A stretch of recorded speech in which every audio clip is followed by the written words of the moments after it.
Hello, my name is Russell Scott from scottcarvings.com, and this is kind of a, well, after the fact little blurb here is this is what we're carving, or this is what I have carved, and you're going to be seeing this. I'm a little disappointed with it in that the inner tube of the stand is a little kind of too tiny for him. And you can, if you think it's all right, but beforehand, you could either take one of your ends and make it so he'd have a bigger inner tube. So in other words, you just cut off here, just only have the Santa, and then make the inner tube after, and then put the Santa on top of a larger inner tube. I will add that in my patterns and let you know. Anyways, I just wanted to show you that as far as the rest of it is fine. The Santa Claus himself, and of course you'll see the pattern with the front there. But I just thought I'd let you know, give you a heads up on an adjustment beforehand. There you go. Hello, my name is Russell Scott from scottcarvings.com, and today I am going to carve a Santa Claus at the beach. And what he's going to do is he's going to have this it's a half a Santa, and he's going to inner tube around him so the rest is underwater. So this should be relatively easy to carve. This particular piece I have is about, if I take the ruler out and have the ruler out, we got two rulers now. It is about 4.5, 4.25 by on a 2.5 piece of wood. And I got my go by here. Now, where I'm at is Big Sturgeon Lake, and we're at the beach. It's a very beautiful beach, and the reason why you don't see anybody here is because it's morning. I thought it'd be best to try to carve on location with as little people as possible. I'm sure people are not very keen on having cameras pointing in their direction. But this is part is part of McCarthy Beach State Park, this big lake and Big Sturgeon, and as a matter of fact, Side Lake and the rest of the camping grounds is about maybe about 300-400 yards that way, and this is a very interesting lake situation here. The way it's set out. There is not only there's Side Lake and Big Sturgeon, there's Little Sturgeon, there's East Sturgeon, and other lakes, and they're all connected. And the thing that's very interesting is some of the smaller lakes behind you are very deep red water, because this is iron ore territory. This is near the Mesabi, in fact, close to the Mesabi, where iron ore. Back in the 30s, 40s, this was like the iron capital of the world, as a matter of fact. They still do. They still pull out somewhat iron today, but as not as much as then. But anyways, this park system. As a matter of fact, this particular park here in Minnesota began in 1945, right after the war, and directly behind you is the CCC camp. Which has operated from the early 30s to about 1945. As a matter of fact, it started to dwindle during the war as the CCC members joined up into the war. But this camp has been, this park has been open to the public since 1945, as I said. And the thing that's very interesting, getting back to the lake system, is that because of the way side lake is over this way, and there's this stream, this water that comes into the lake, and it pushes to the river, in which this lake and side lake is very clean. It's a very clean lake. But when you get from the river to the little lakes, and it's the same with this lake, there's a stream that comes in that's nice, clean water. But all the other lakes are just blood red with iron, and that's why I mentioned the iron range, because there's quite a bit of iron even right here, iron deposits, and that's the reason why that the lake is so red. But we're very fortunate that it does not get into either of these two lakes, by the way the stream pushes that out. But anyways, I'll mention a little bit more about McCarthy Beach, I suppose, as we go. This is a childhood memory, as a matter of fact. I've been here 1963, so about 45, almost close to 50 years, as a matter of fact. I've been here. And seeing it change throughout the years. And again, as I've mentioned before, you don't see many people. This is a nice, beautiful summer morning, July morning. The thing is this actually is a Saturday, so that I mean by midday and mid-afternoon, early afternoon, this place would be just full of people. I mean, this is a hotspot. As a matter of fact, I don't know if it's a DNR, the United States DNR, whoever came up with this, says that this is the 17th best beach in all the United States.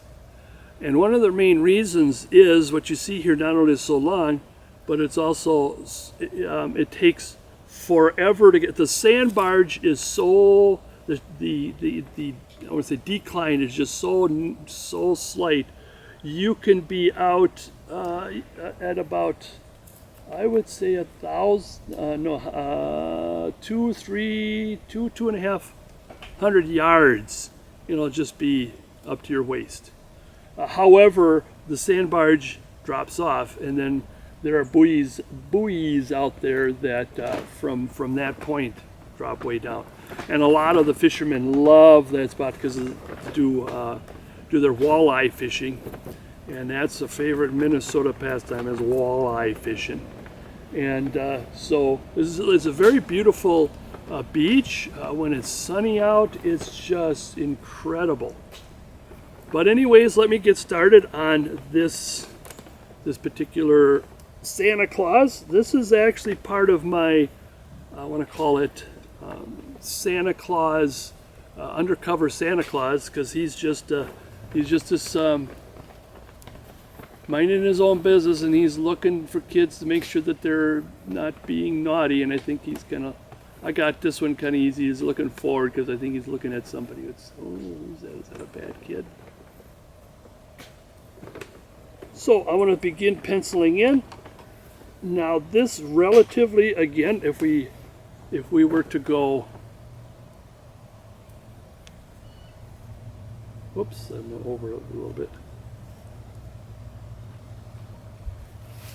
Oops, I'm over a little bit. It's probably best if you use your ruler, and then of course you make this round circle.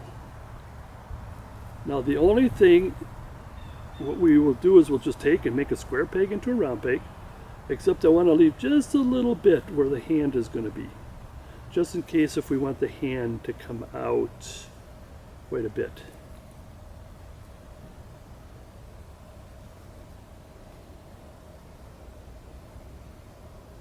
Alright, square peg into a round peg. Now he's leaning back. I want to get him leaning back. This, of course, is my concept piece, just a nice old scrap piece of wood, and just let's see how it would work. Now he is going to have his, what do you want to call it, muscle shirt on, or swimming shirt. At first I thought of having him as his, the fat belly, but I thought, nah, I better not. And well, actually, here's my daz3d.com. Like I said, it's free. I've always said it's free. software and the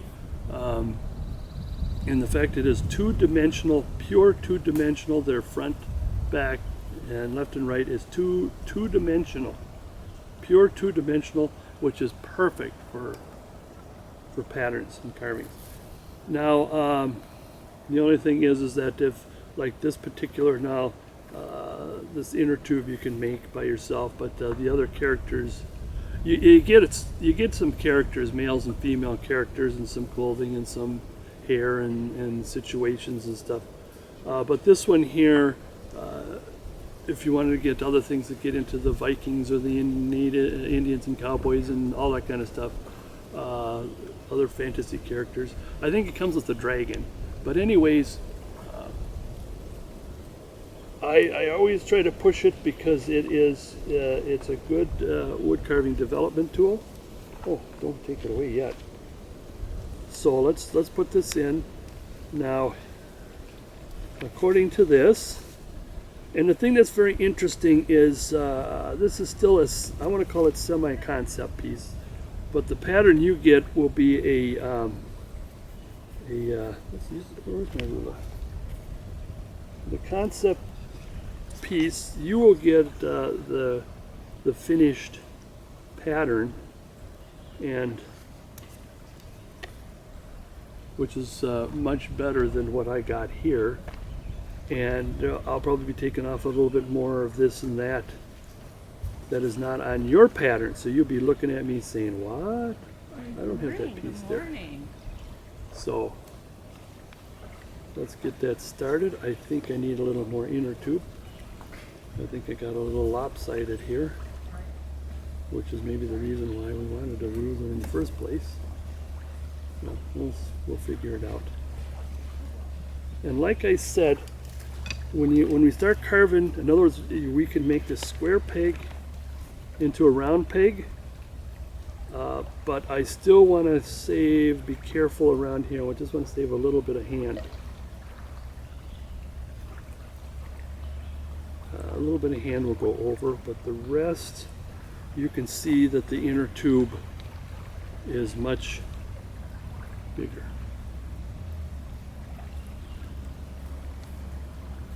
Now, like I've mentioned here at McCarthy Beach, campers have been coming here, like it's in 1945, and it has a lot of history. I've caught a lot of fish, a lot of northerns out of these two lakes. Ate a lot of fish. But it is a very beautiful park in northern Minnesota. It's north of Hibbing, and I don't know what more to say about it. Actually, the thing is I got to go up there. I think breakfast is almost ready. We're cooking on the stove. We're cooking on the campfire, and put breakfast in a foil, and I think I can smell it cooking. And I'm sorry, I think I'm going to have to come back to you a little later. Bye.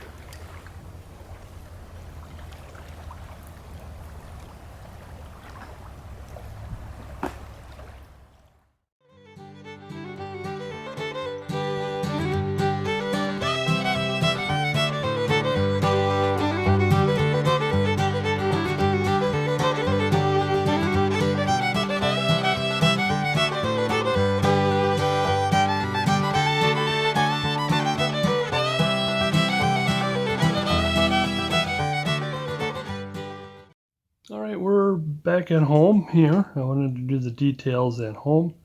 Now the issue here, or the thing here, is that one of the things I like to do in finishing up a carving is to start at the bottom and work up.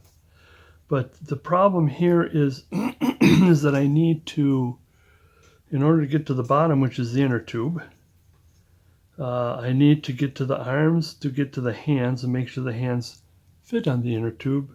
And I think in order to do that is I need to get to the head and make the head right, and then work my way down. So I think this time I'm going to go in reverse, and we're going to go top down. And I did put in my face, start in the face. Let's get the pencil here.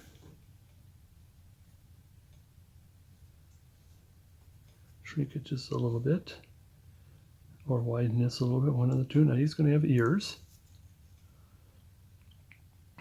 Now the thing that I neglected to do about them, I'm glad I didn't dive in on the ears, is that the ear starts at the middle of the head, but I counted this as part of the middle, and that's hair. So it is going to have to be about here. Here's where we start the ear, because the skull is going to go in. And make sure we got plenty. We can always bring it out or bring it down.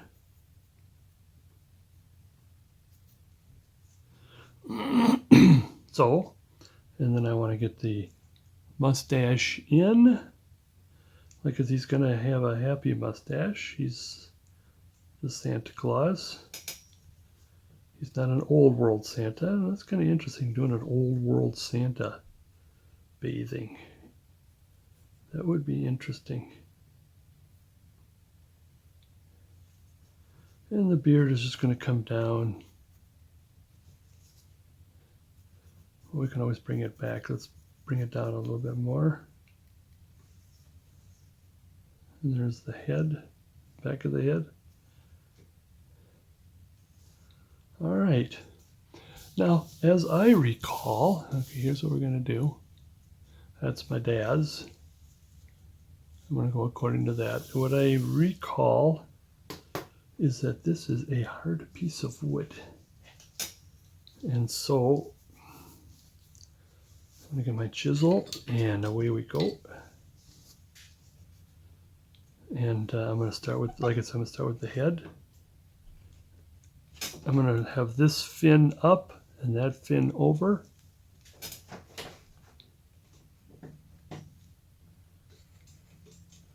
Or back, vice versa, because we want this to skirt across the face.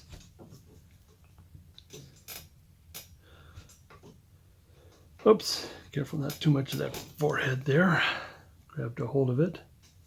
Same with the mustache, is up on the mustache, down on the beard.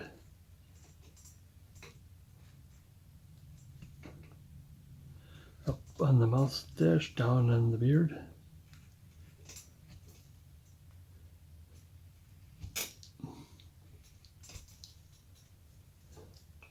And then this one goes straight up and down, or V.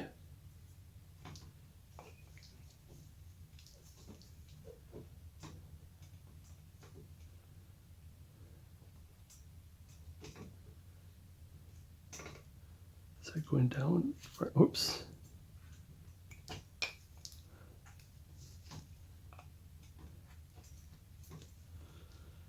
All right.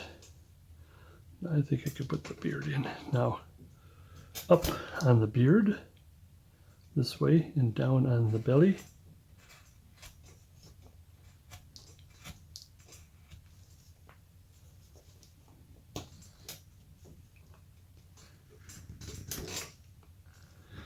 Now, one of the things I'm going to do right off, I think I did get it started, was to let's just bring this up while I'm looking at it.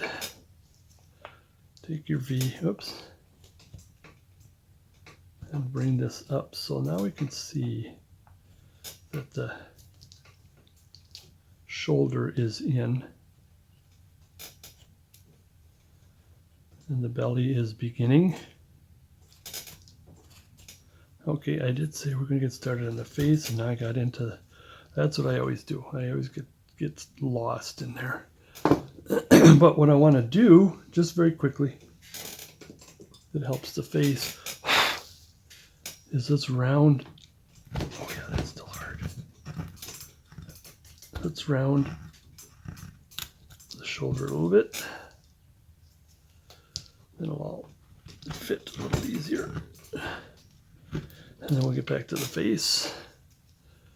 There, that's starting to work a little bit. I think this has to come in just a couple more strokes.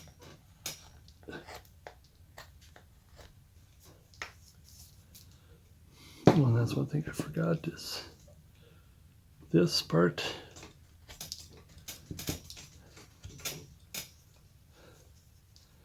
Well, I did want to just get started on the face part, but I just get carried away. I look at something and that's what I mostly do. Is I, like a rock tumbler, keep tumbling around and around. Okay. All right, like I said, I'm going to do the face first, so I think I do this without. And I'm going to take my number 5. I always call it number 5. My number 11 5 mil. I always seem to do that. Let's get some light going here. And you want to skirt across, but dig down. Go up and then down. As I tell my students when they're doing this, is to get the butt end of that chisel up. The handle is up. Because it's not a straight across thing.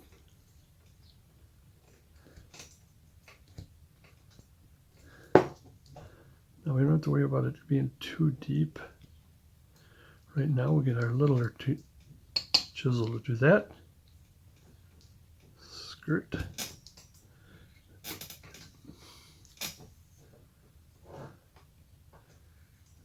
And then down. Now what I have to do is I have to come back. Let me get rid of this first. And then I have to come back this way and this goes down. Because we want the eyeball to be round. Same here. Let's just get some of this off in there.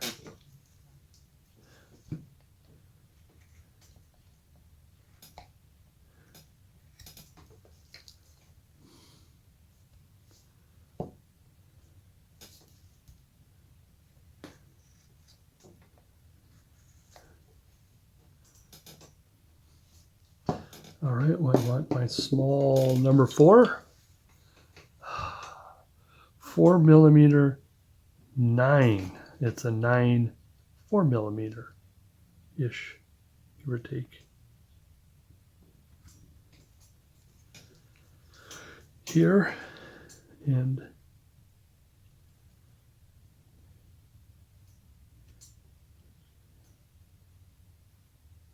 oh, I just want to kind of kiss it. It's just not grabbing. Is it round enough?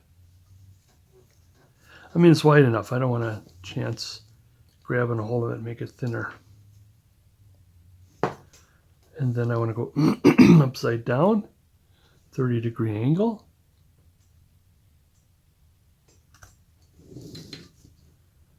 About a 30-degree angle. Get that nostril in there. And then I want to bring this up like this to round the nostril. And again, this has to be a sharp tool.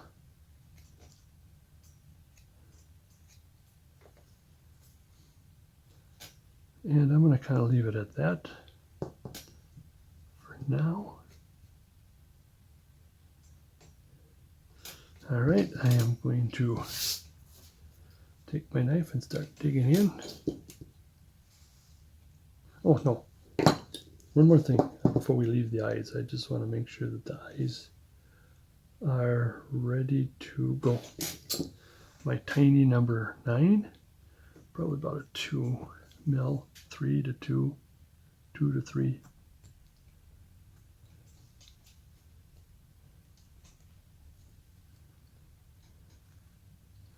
Just want to dig deep and get all that extra crap and pucky out of there. So we can get into the eyes pretty quick. Now take my chisel, take my knife. I got everything backwards today. I think I better bring it up a little bit here. Because I keep sliding off. Here, if I keep sliding, Then let's do a little bit of this. There we go. Make sure I don't go too high either.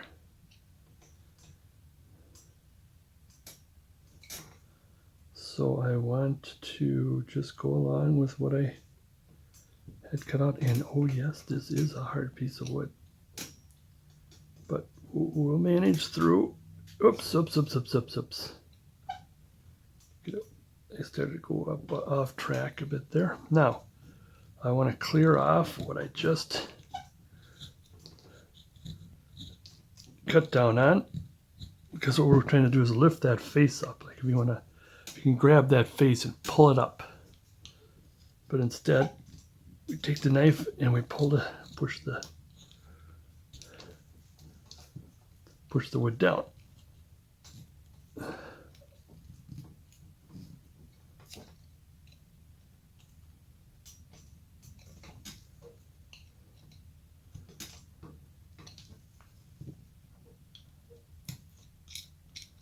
This table sure is making a lot of noise today.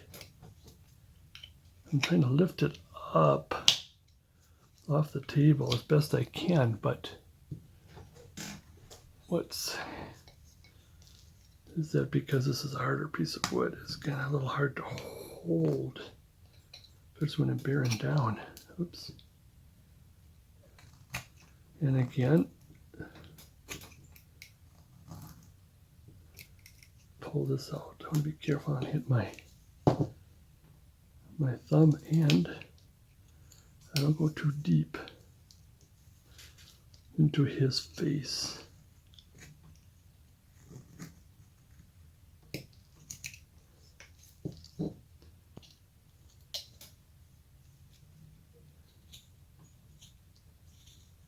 Take the little extra off of there.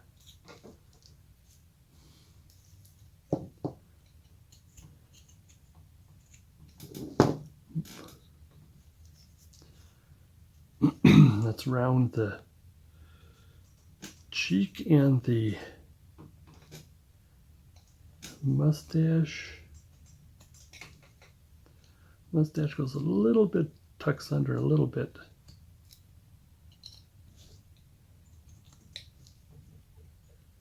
And then the little cheek is round, big cheeks are rounded. Same thing under here. And under tuck. Then I think I may have cut off a little bit more on this side than I did on the other. We kind of round the cheeks a little bit. Rounding and cleaning.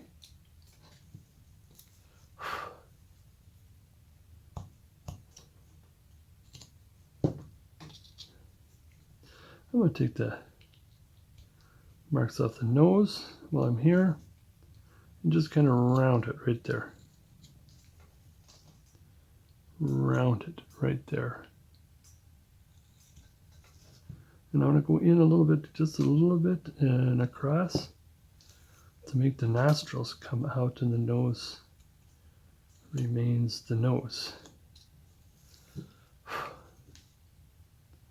Well, that's the straight part of the nose, pardon me. Of course, the nose is always the nose. Now we're going to do a little 45 right at the eye line. Right at the eye line.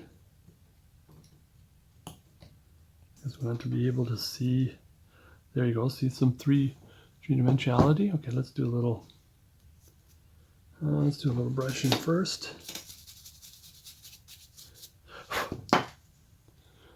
And there's what we got so far. And we'll bring that forehead back a little bit as we go. After I did that 45, just a little bit of cleaning. That one didn't need it as much. But I think the head is not perpendicular or anything like that. But let's give it a look-see. Those blasted flaps. Now I want to clean out the pencil marks.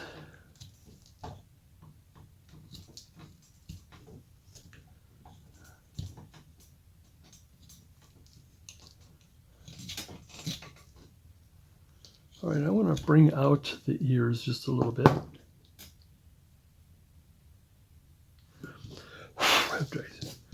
Scratch my eye there. Where is my V?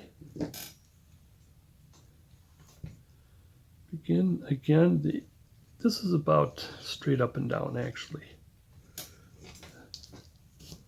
because that ear is going to go through this piece of wood that we call for the ear is going to go through so much transformation. So we're not carrying.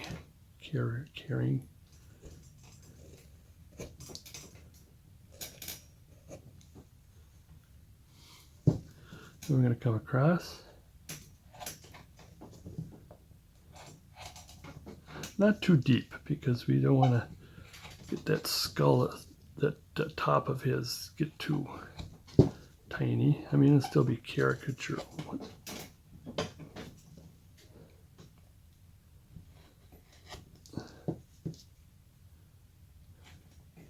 I think I need to go a little higher here. And then meet it. Again, bring the ear out. Oops.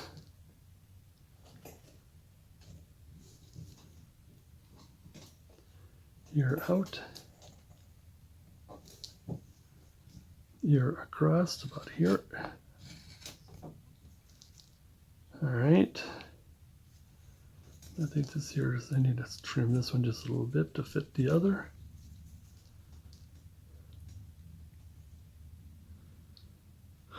Which is okay.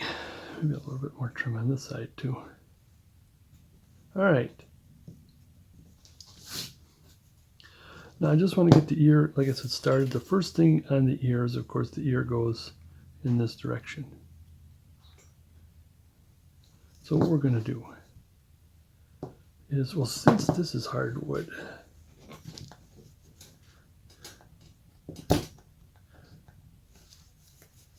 go this way.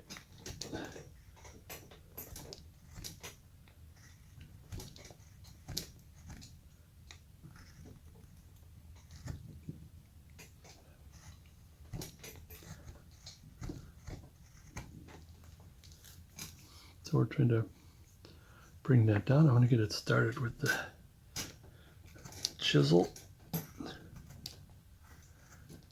Keep going down. Like I said, that piece of square is going through so much transformation before it becomes the ear, and we're going to have to keep penciling in. Now I'll begin to pencil it in as an ear. As the ear is like about above the, because that's going to come up a little bit. So I don't know. I think I could wait until the eyeballs are, no, I'll just keep it going here. It should be about just below the nose.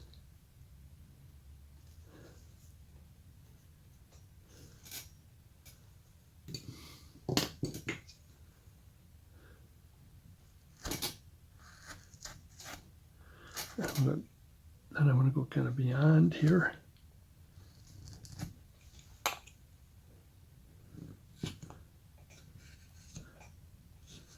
Using some of that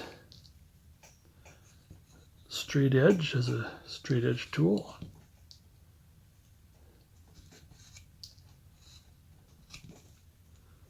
Now, I think that ear is going to be shrinking pretty much. Let's bring this up just a tad. There we go. As I'm starting to settle in. Same on this side here. Above the eyebrow. So we're going to use all of that. And then come down to here. How does that look?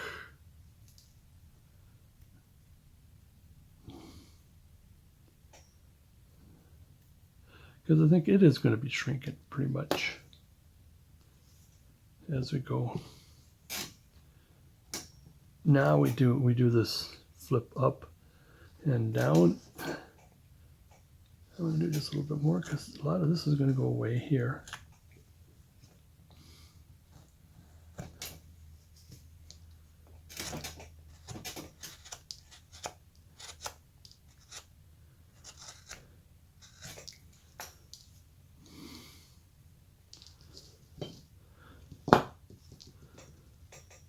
Okay, I want to just a little bit of cleaning up here, just a little bit. That's what I'm gonna do, and then we'll move on. Because I want to get the eyes are probably going to be one of the last things we do.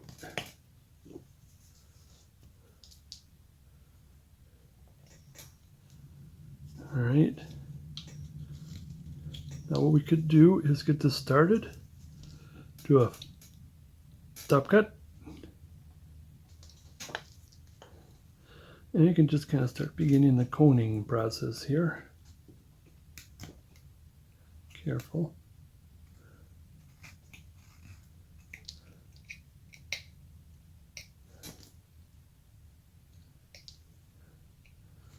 Gonna cone it a little bit. So it tucks under the sideburn.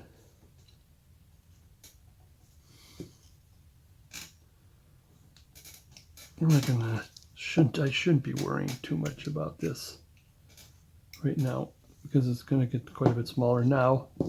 While we're here, it's gonna come like this, like that, and what's gonna happen, I'm gonna use my V, do some digging right here, dig, and it's your first kind of a showing of a neck kind of a thing.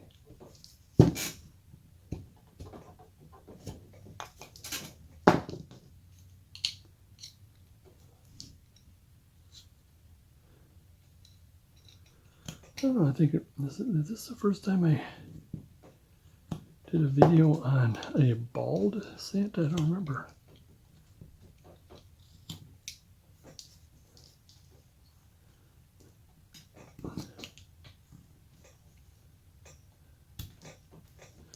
Kind of shaping the shoulder a little bit to fit.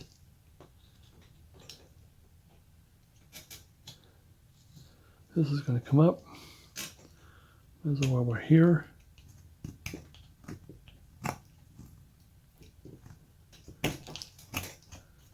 She's a hard piece of wood.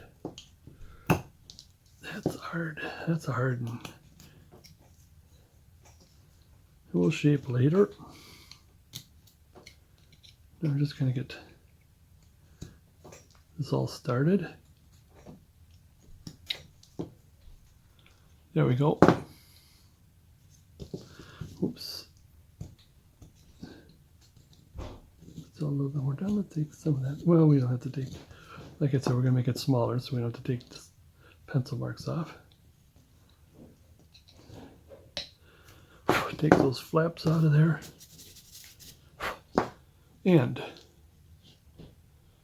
thus far.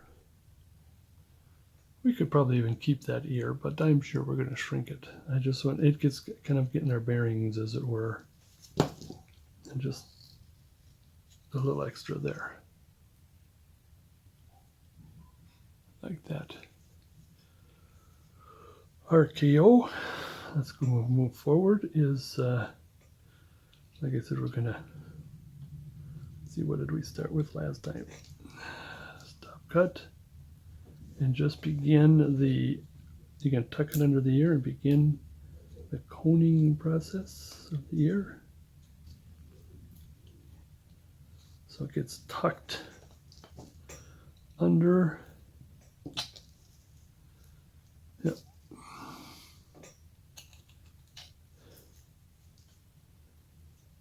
And we did do, what did we do? We did some shape in it, just to get some of the stuff out of the way. And like I said, we want to do this. And that, where did we put that? Right on top of the shoulder. Yep. And again, all that's going to be extended. It's just, it's really easier to take away what you see that needs to be taken away, as opposed to a block of wood, and holy smokes, where do we begin? And that's what I'm doing. I'm just trying to get a feel for this area here. And again, this has got to come down the ear. And that's all going to be cleaned out. I think I can probably do that with a chisel, I suppose. And again, let's get this started. Oops. Just getting the hair back a little bit, and then we want to get this little scoop this way. Whoops. To match the other side. Now, unfortunately, I took too much hair off there, so I'm going to have to take it off here.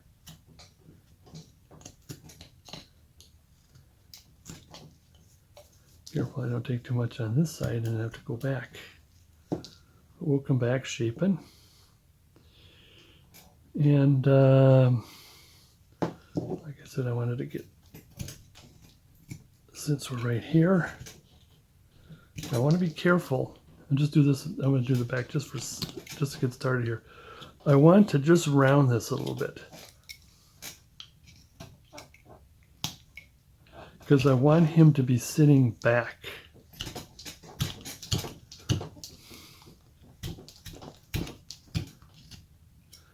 There, I got that started. The back sitting part started. See, he's sitting back. And there's more to it.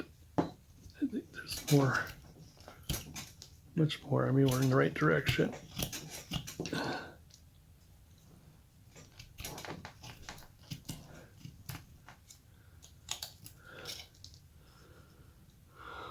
The back is getting there. Because he is wearing a, what do I call it, what do you call that kind of shirt? A muscle shirt, or so we're getting there. So let us, well, first let's do this. Where's my,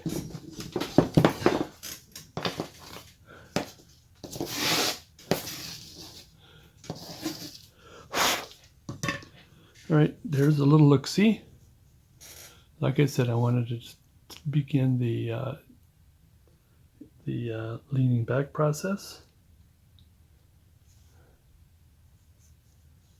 Rounding the back. I think we're going to come in just a little bit more. I could see we need to take off a little more this way. I think there's still a saw mark there. There. Still a little bit more on this side.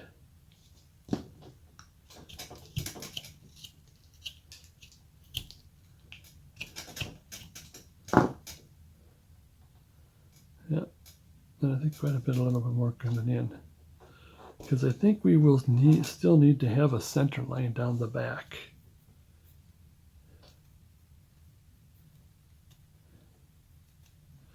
To help us. Yeah, this shoulder got a little bit low, but maybe it's not that all low. No. If we sharpen it a little bit,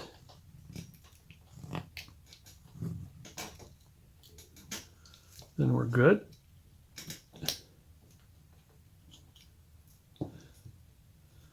Bring it around. Sharpen it a little more. There, now we're getting there. I do want to keep going with the back here. But I think I want to, as soon as I get a little bit in the back, I want to get back up to the head and do the back of the head there. Get that rolling. Let's get that rolling here. A little bit up for the neck. So sitting back.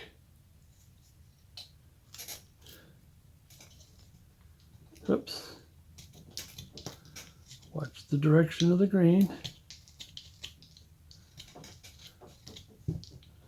Yeah, I just want to get it so when we get to the arm and the inner tube and all that stuff, that when we come back, we don't have much to do in the head. But I do want to get rid of saw marks. As you can see, I got a nice saw mark underneath there. I mean, it would be hidden if I didn't. And it does come up like this. This is what I should have done in the first place. See, when you come in the back, then it looks different. We could have still had it bumping out a little bit if we wanted it that way.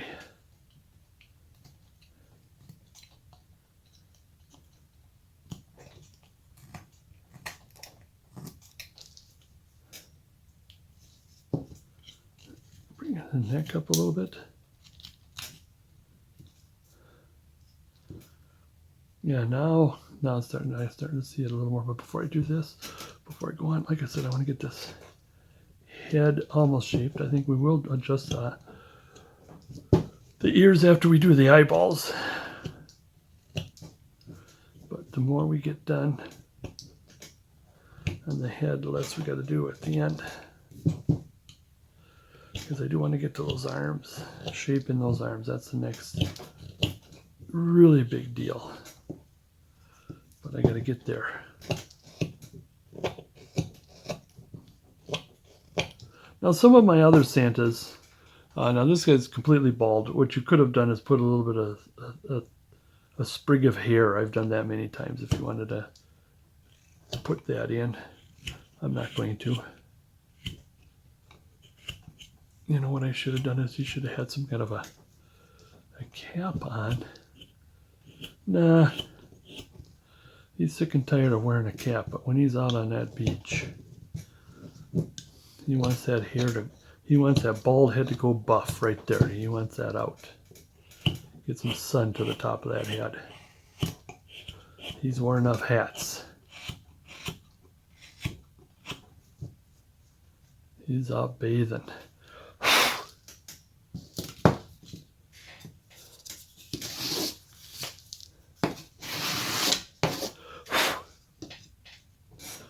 Like I said, I want to get going on the arms, and the way to get going on the arms is kind of starting on the belly and the back. Belly and the back. Because I got in order for me to know how the forearms go onto the inner tube, I got to see how that upper arm works. And before I get to the upper arm, got to get the belly and the back going.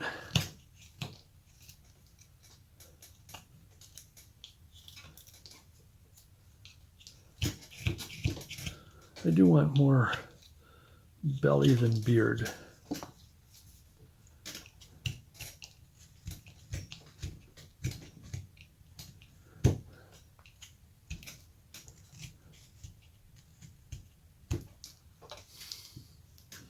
Now I'm not going to play with that. I want to see if I need any more or take away some.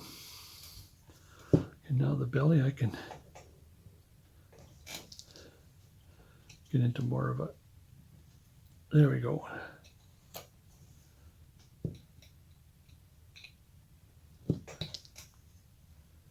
Start in on that, where it comes around. See, I want to keep that belly coming out. Oh, I see we got sun coming. This is, of course, morning.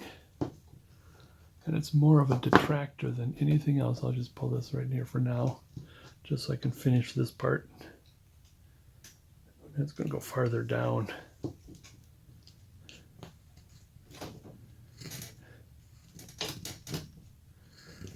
know that's going to go farther down. But let's get this started here.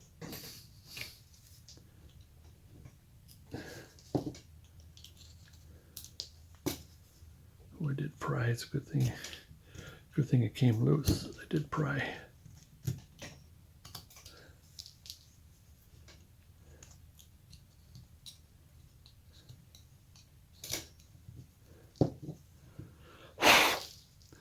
Let's take a look at that belly. Do we need some adjustments? We do here and there, I'm sure.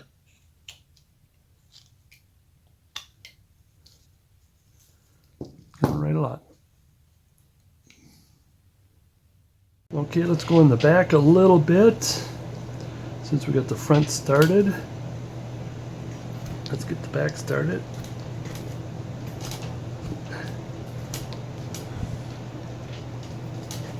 Around the arms, that is. I mean, we did get it started. It is getting kind of tough. Need some of that off.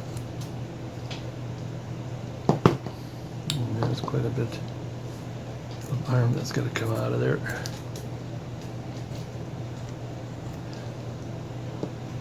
Okay, well, let's do this thing. Let's get this as a help here. Flat on the arm, up on the belly, or the back. Just go where we can. Oops.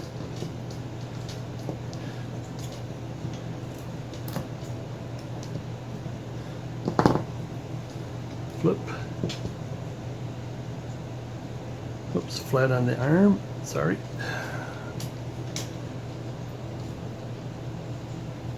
Flat on the back this way.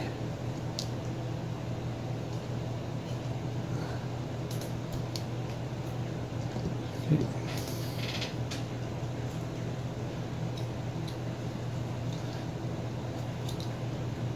There we go. Now we're getting belly and back fitting with the arm. So with that, I am going to put this in. Okay, let me do this. Let me go a little forward here. There we go. We're going to put this in. We're going to put this in to help. It's not a detail. Well, it is a detail, but I like using that, putting it in around the arms. Helps round the arms.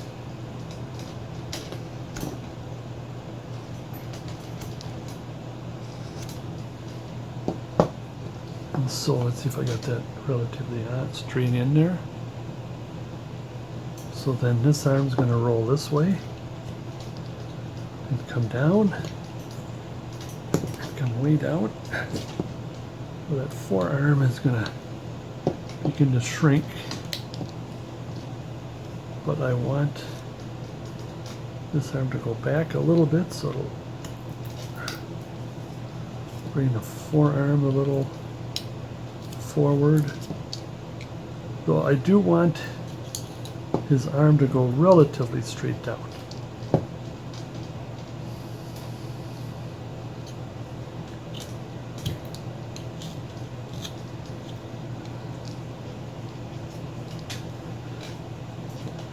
Rounding, taking marks off.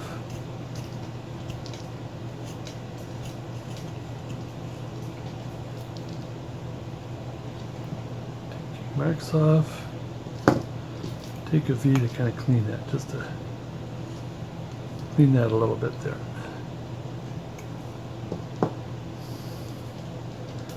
So what's going on this side? Oh yeah, there's going to be some more digging here.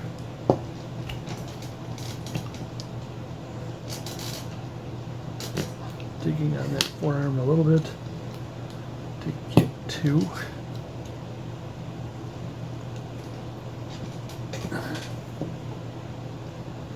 the upper arm. Yeah, there's quite a bit to come off. Quite a bit to come off in there. Now we want this to kind of fit. Yep, the front fits. Oops, yeah.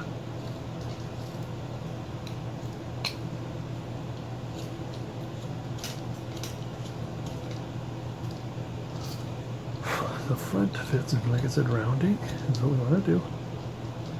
The back, rounding, taking marks off.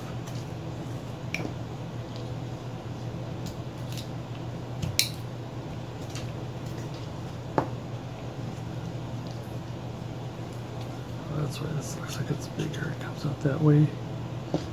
Now I think I got too much back of this arm, I think.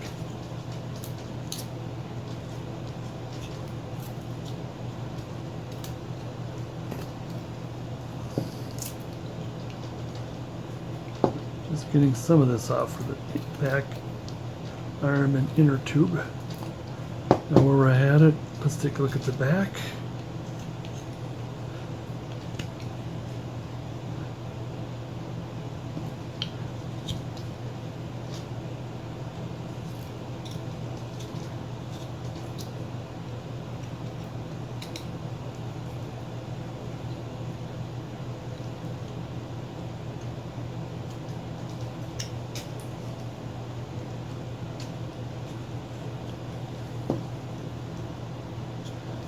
And adjustments here and there is going to happen, of course.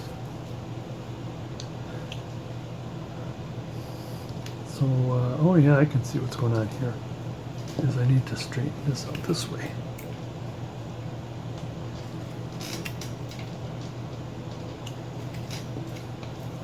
Get that V in there, I'll take that out of there.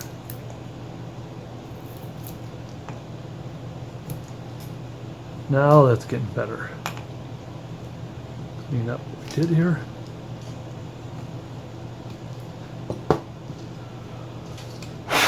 Now we can get into the forearm. Here's what's going to happen.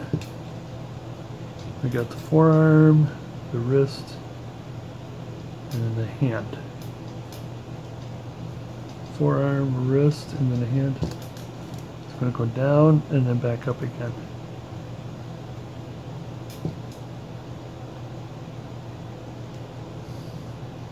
I'll leave that alone. Same here is, this seems a little shorter, is forearm, down, and then kind of back up for the hand. So let's get her going here. Yeah, what is one of my favorites? There it is. Wood removing tools. At least to get rid of some of the wood.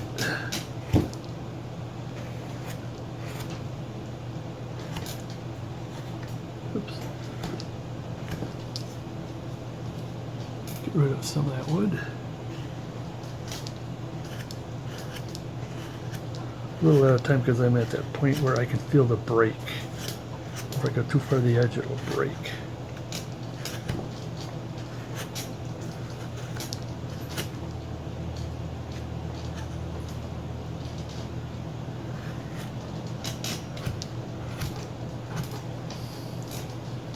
Okay, where's my, that was my number 9, 10, or number 11, 10. Here's my number 11, 5 mil. I guess it's always good to get all this lumber off, and then you can shape.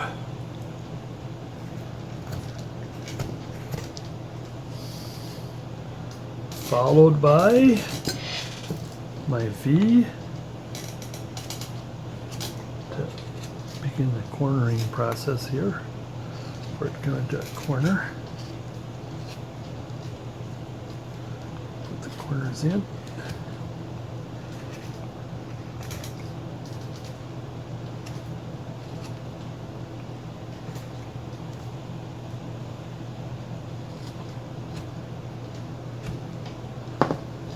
Use our knife to do that. Oh, where's the knife? Oh, here. Just a little bit of cleaning. Maybe some adjusting. Again, I'm going to leave that alone because I might need that. I may or may not. There we go. Now the arms are still, no, the forearm is good. The rest is going to be needed because, you know, I was just thinking the way that that curls, I think I took too much off. I might have to have I wanted the hand flat. But I'm thinking that might not work.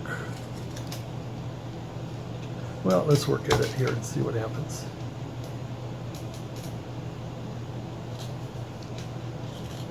I didn't think about it, have his hand on his belly. Then I won't have to worry about flattening the hands. Well, too late now.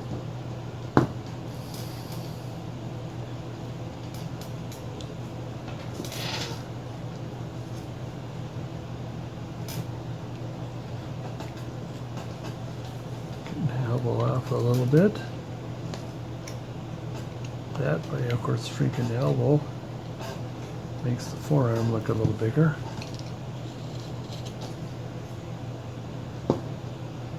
So we are going to have to borrow some, well, I did.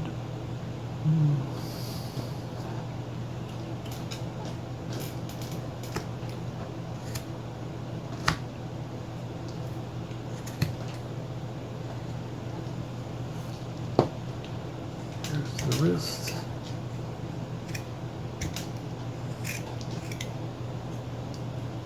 And there's the hand. And like I said, we did save some of this corner for his hand, which is a good thing we did.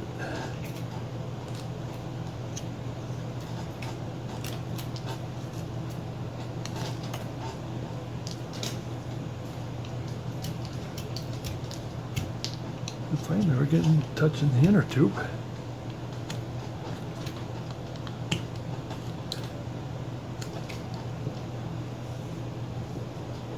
On this side here, rounding it, getting the elbow off the inner tube a bit.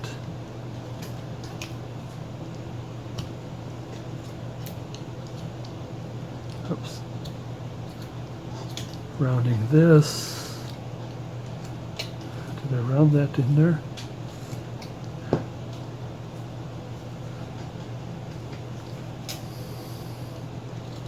Wrist is about here.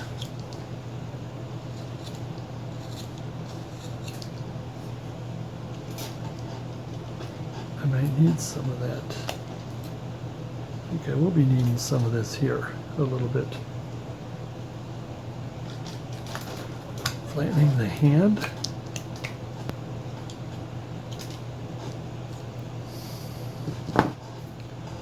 Take in some of that.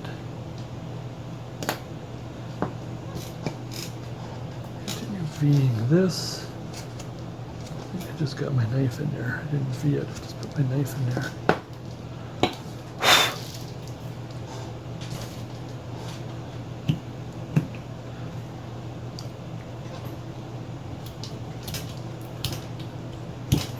Yep, finally getting to the inner tube.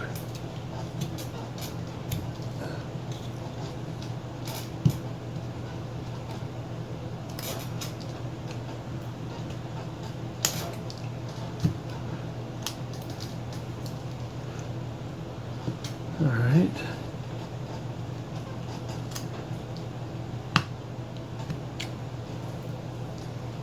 There's the wrist.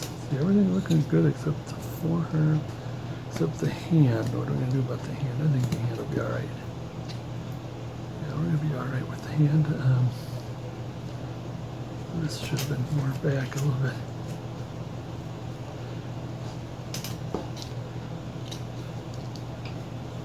All right, now let's get to thinking about the hand here. Because he's twisted the hand a little bit towards himself.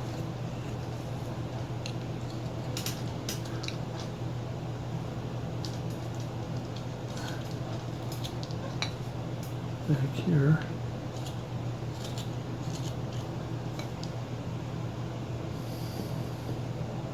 So now the hands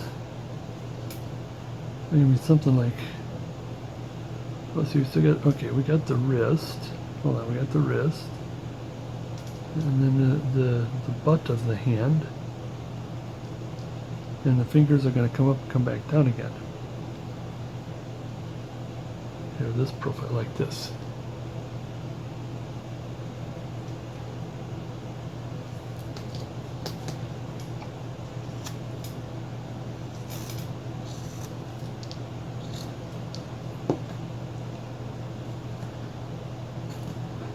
Hand is going to come up.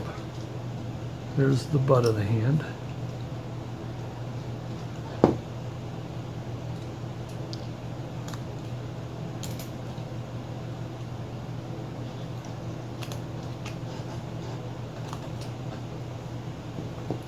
work with the wrist a little bit later. I just need to put a bump for the wrist.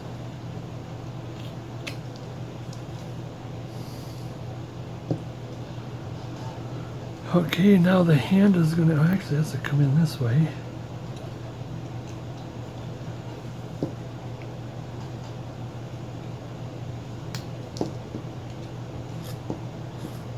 Because we want it down.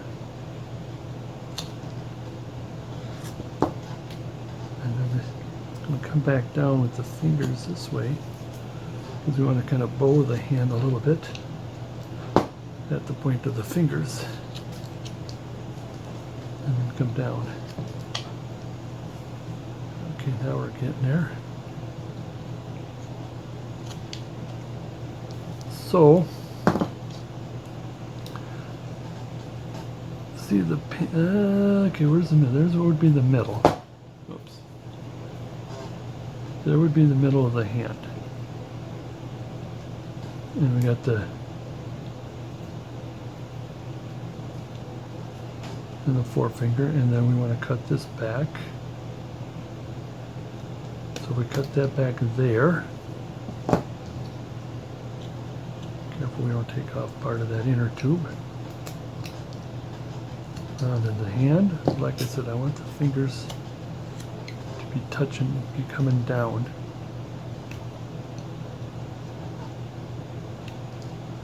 A little bit of rounding. There we go. Let's take. Yeah, before we start working on the fingers, make sure this is good here. Because I don't want to snap any fingers off. Now we can have maybe the pinky extended or so, I don't know, whatever. We can still have the forefinger kind of out. In, I mean.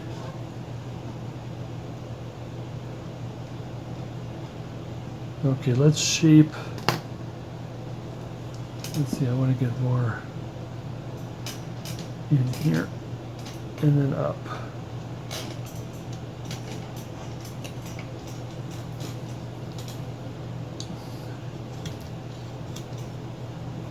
Keep shaping and shaping and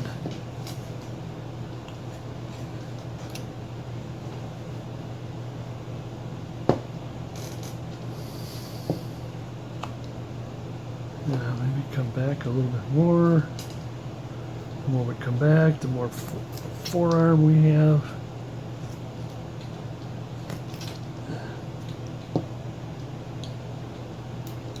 Yeah, we're going to have to probably come back to the upper arm.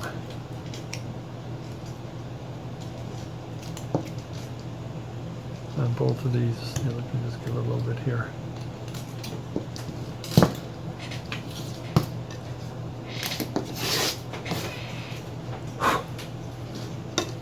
Alright, same here.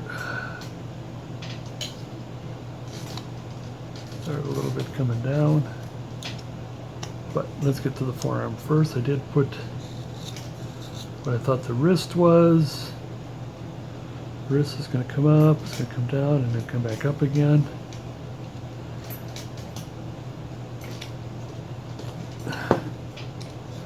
Because it's always easier to critique something that is already done than it is to start from scratch. It's everything, but alright, like I said, I wanted to come up and I wanted this to come straight down, touching the inner tube. And so while we're at it, let's, in fact, as we put the belly around the belly, some more fingers will be exposed.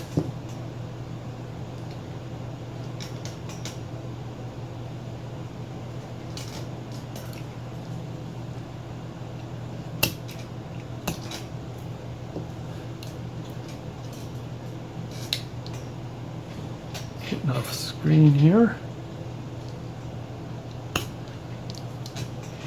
There we go. There we get. I want to round it a little bit. as well as flatten it, as well as bringing it down.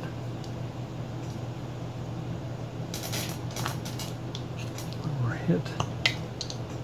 Get that belly, because we don't want to do it while we got fingers exposed. So we're rounding that. That's what I want to do, is get this round the belly into the inner tube. There you go, nice round.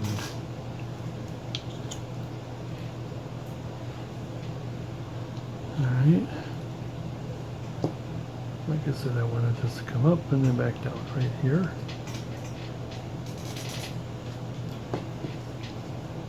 And we want to be careful, because as we round the inner tube, a lot of that is going to go away. So we got to watch for that.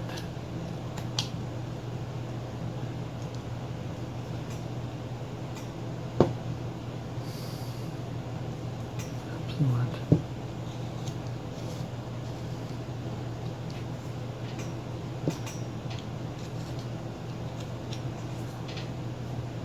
Okay, getting there.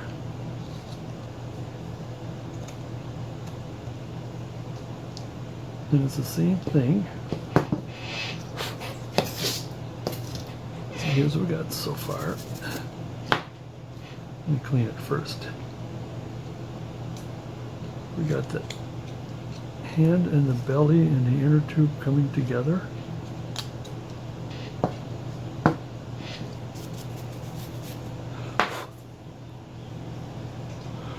Thus far.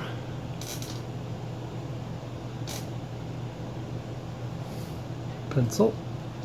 Like I said, you know, that almost looks like a snake head. Right about here. And the pinky, and it doesn't matter if the hand. 1, 2, and then there's the, you know, the index.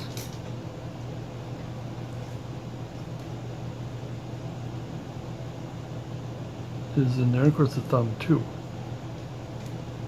is in there, so we can kind of heighten it.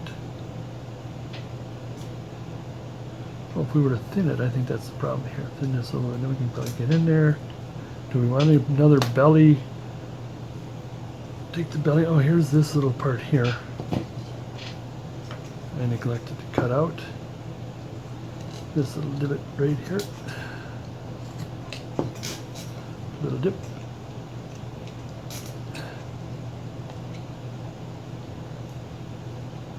He's a big guy, so he's got fat hands. Now it's the same this way too. And this way too, like this. I think I got it in there. Again, that'll go with shaping. Shaping and cleaning. Now again, before I put those fingers in, let's do some more shaping. And then I want to begin the rounding of the inner tube, because I think we might, hopefully this is not going to be, hopefully the forefinger will be touching the inner tube, because not only do we round it this way, but we got to round it this way. And I think with that we can probably get some more arm and other things going in there.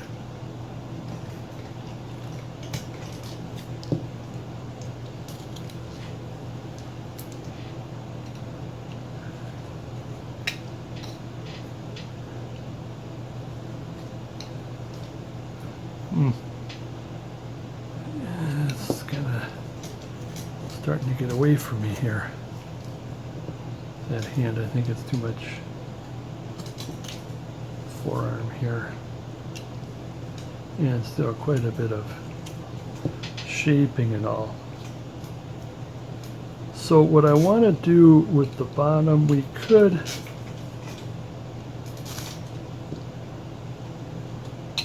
I want to round this as best we can.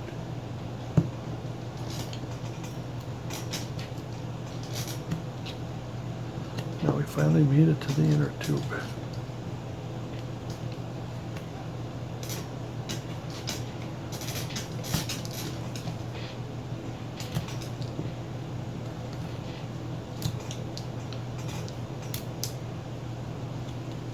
But what I'm thinking is if he's on the inner tube, it's going to be mostly in the water, so we just want to skin this.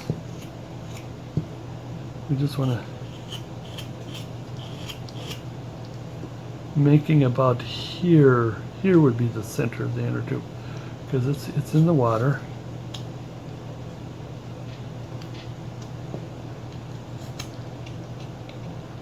Very interesting. We want to make the front look as perfect as possible because that's how you're going to display it, is in front.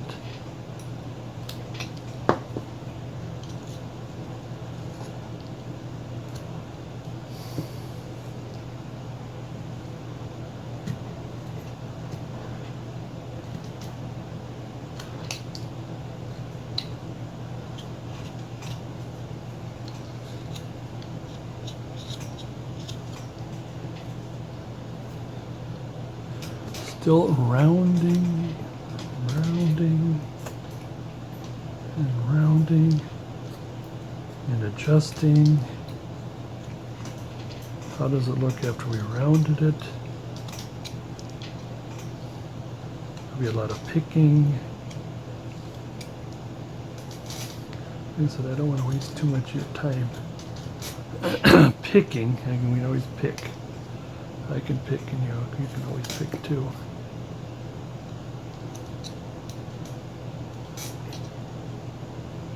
So that's what it looks like as we're going around. That flap out of there.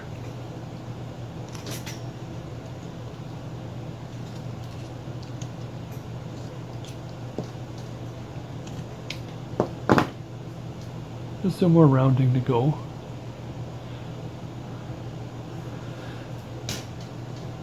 Need more rounding on this.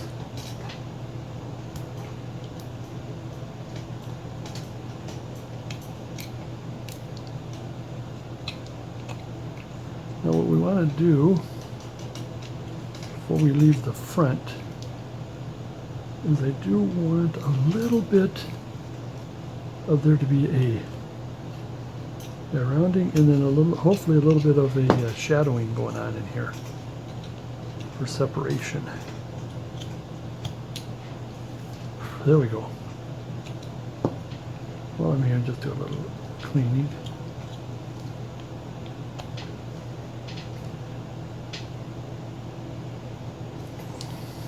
Okay.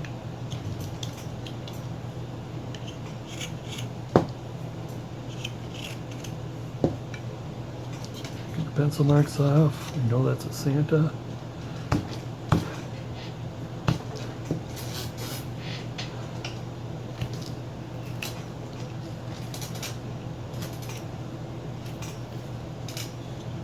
Now we're going to really round out the back here. I still want to make it right, though it is, the back is not really the display.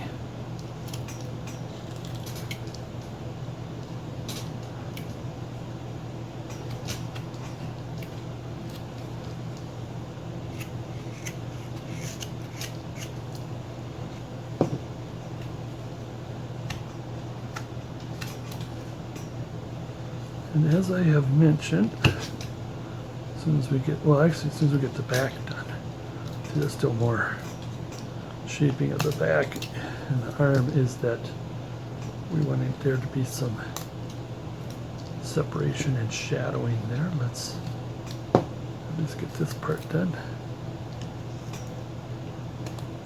Ooh.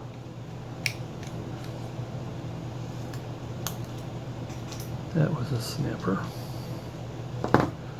I just want to get this started like right here. Started to get clean.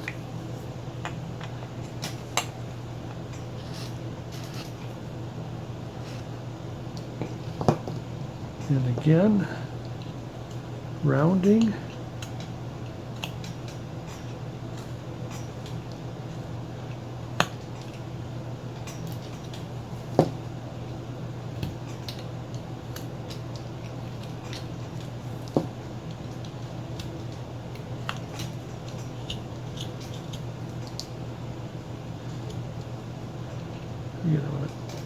nice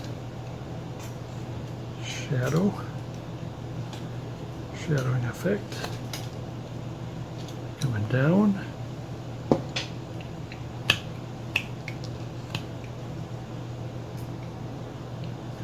Down.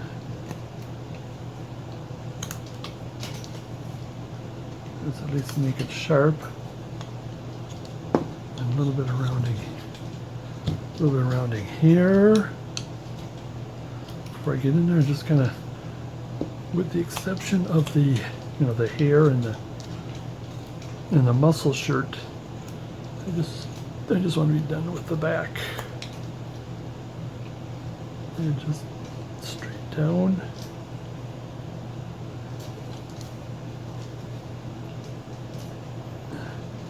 But of course, when we come back for detail or pickings and stuff, we'll definitely be coming back to the back. Still rounding.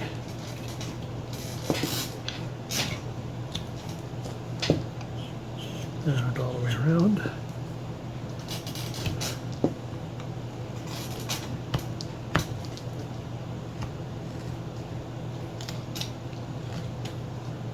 Same here, we want to get some nice shadowing happening.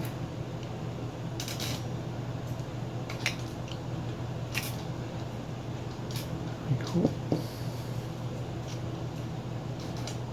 Definitely here, I want to get a nice chip out of there,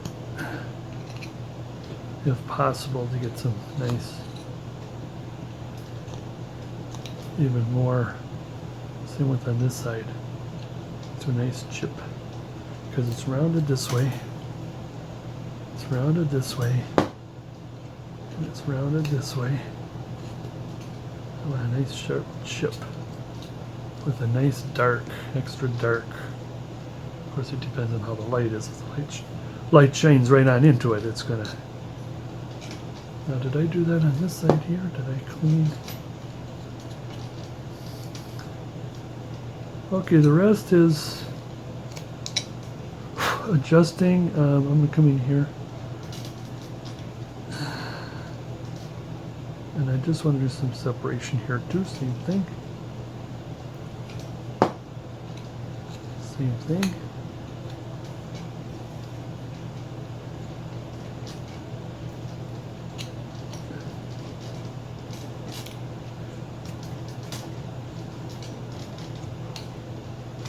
And I want the back and the belly to match somewhat, so we're going to have to come back here. And I want to get that nice sharp and shadow cut. I want to do some more in that. Make that chip a little bigger, chip cut. Same on this side. Let me see, that doesn't need some rounding. Ooh, make sure to go this direction. Not only that's the way the grain is, but I want him to be, like I said, he's leaning back, which means we'll take the. Now, while we're taking that last that pencil mark off, we'll do something like this. Gonna make a sort of a shoulder blades thing going on. But we'll still leave this open for now. Where was I? Oh, I was doing this. Let's get that nice and clean. And a little bit of shadow at the same time.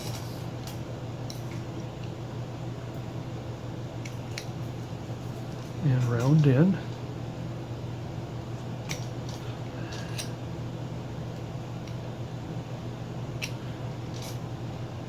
There's some pickings I got to do in there, and I'll do that later. Okay, a little bit of saw marks here, and pencil marks. All right, I'm going to take another look, not last look, but at least another look before we leave. The Innertube makes more rounder cuts.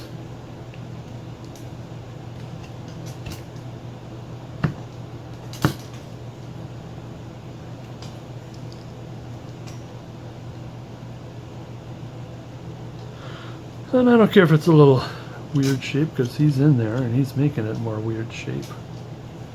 I'm thinking maybe a little bit more of this.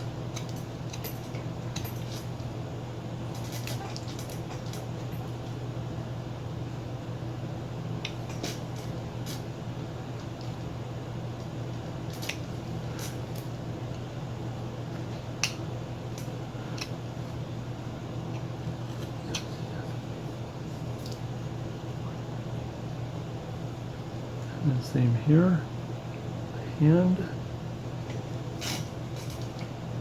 I want some nice clean and shadowing before we do get to those fingers. Same with the forearm. I think I did. Did I come in here? I don't think I. Maybe I did, or maybe I didn't. We still got some saw marks here. I can see some there too. Yeah, at this time we should not have any saw marks. I got that little indent there.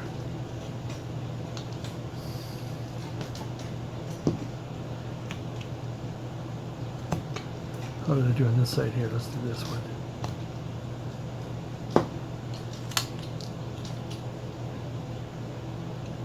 Come in because I wanted to come in. All right, same on this side here. We want to make it nice and clean, and or as clean as we can. And we want that shadow in there. It's that nice shadow that separates.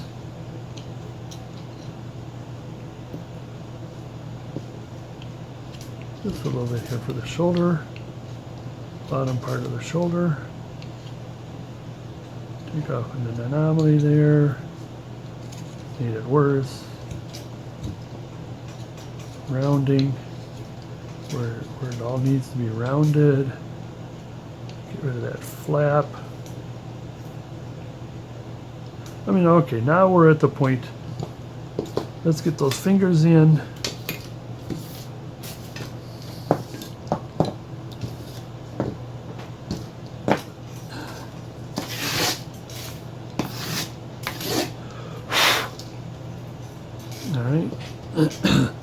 Let me see if my medium chisel will work. We'll start with this. I always start with the center.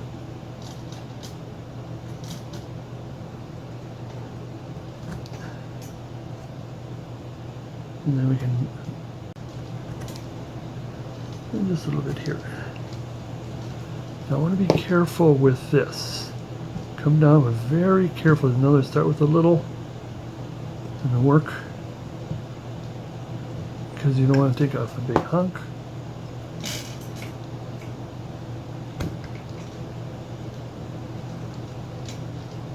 We have to get our knife in there to get that pinky.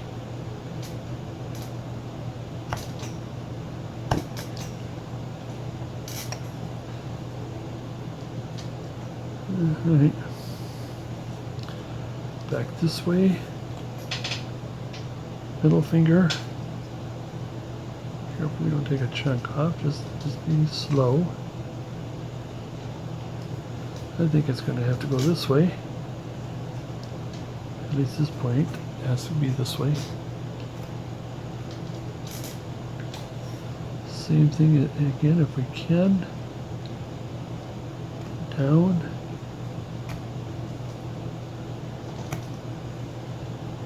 Down. A small, here I got these, my little tiny chisel, whoops, work here, because I want to just give an impression of a pinky. I'll have to come in later. Same on this side, where's the pinky? Just some kind of an impression of the pinky. Like you tried, at least. And then we can get our knife up in there, but I will do that on detailing. Now, heavy. Now we just be careful. about 10 degrees away from you. Come back this way, 10 degrees in the other direction to take that chip out of there.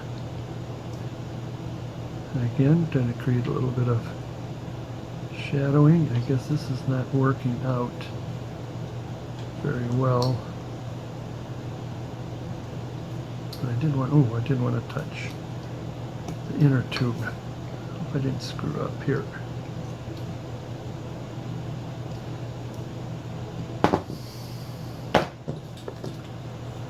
If I were to do this, that would help reveal some of that index finger. So when I paint it, you can see it. You can see it painted, but I don't like the way it looks chippy.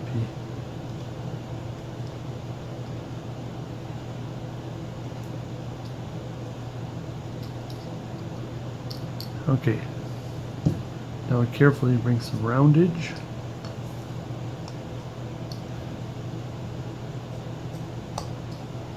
Roundage at the tips. Oh, I didn't do it with this side yet.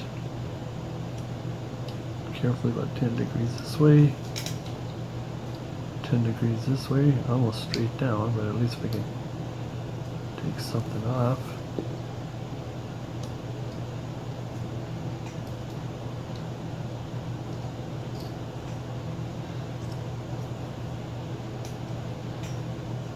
A little bit of roundage.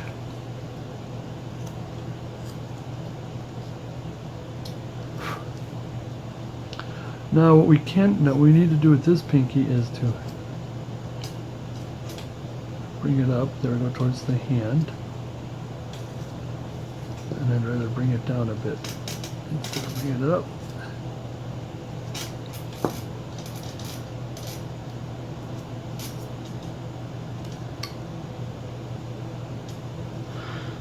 And so we did try our best to... Now this is getting into the pickings again. Just trying to make it look like the hand is round underneath. And I want this to come down because I want that to touch the inner tube. And this one can be up. You have one as a extended pinky, he's thinking. So one of them could be up.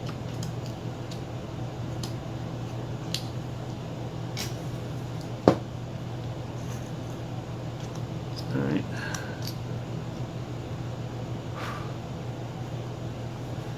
Now we're going to do kind of rounding a little bit on the hands. Watch the direction.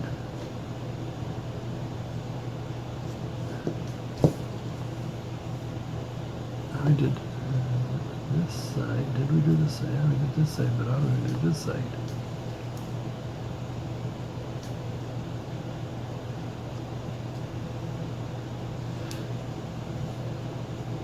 You need a little more pinky. A little more. Now this has to be down.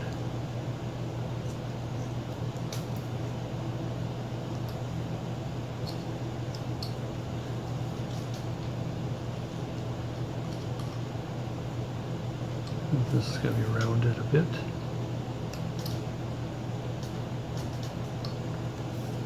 It's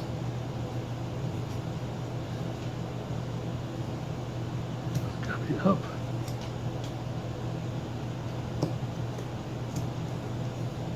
Oops.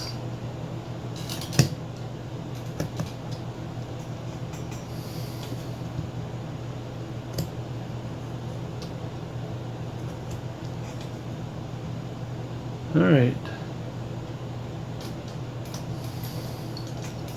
Oh, we want, where's my number? Small number 9. I'm going to do this. I'm going to do this. And then where's my a bigger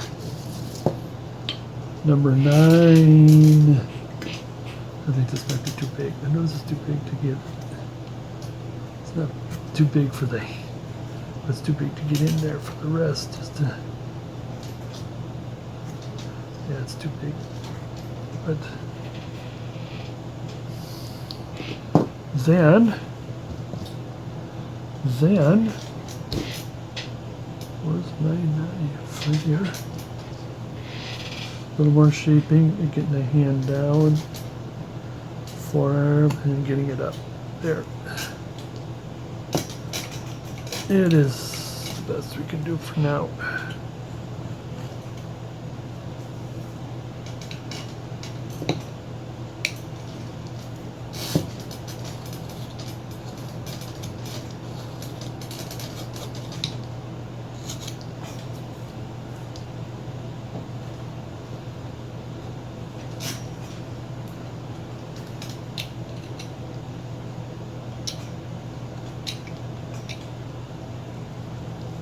Again, quite a bit of adjusting here and there.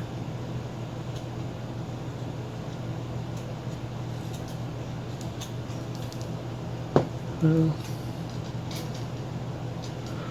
it's gone about as far as I want to go, I suppose. I can pick later, but fingers. So let's get back up to, before I get to the eyes, eyes and ears. Let's get this in.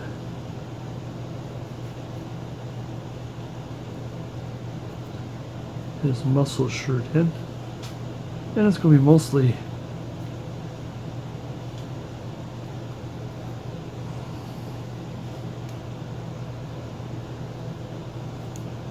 because in the front is going to be, this is about the only time we really see that muscle shirt. Come up. I want to go just a little bit higher. Bring that up a little bit higher. Bring that up a little more. Straight across.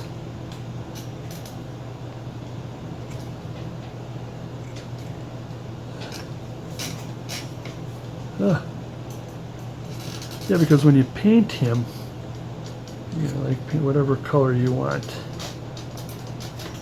for the muscle shirt, I don't know if I'd recommend red, because red in the water kind of gives you the impression like, oh, he's been attacked by a shark.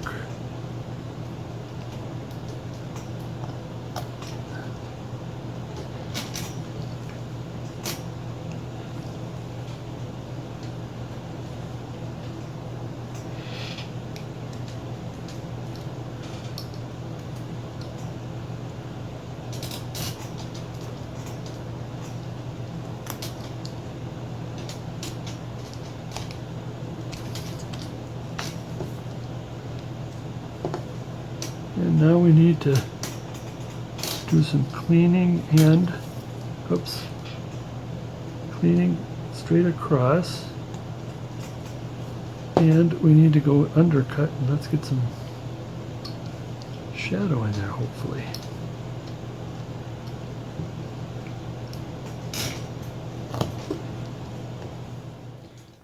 Okay, I want to get into the eyes, get that rolling here. And I will be needing, excuse me, what's going to happen is that I'm going to put my visor on. And you see now my other videos in which I do the eyes and put my visor on, there could be quite a bit of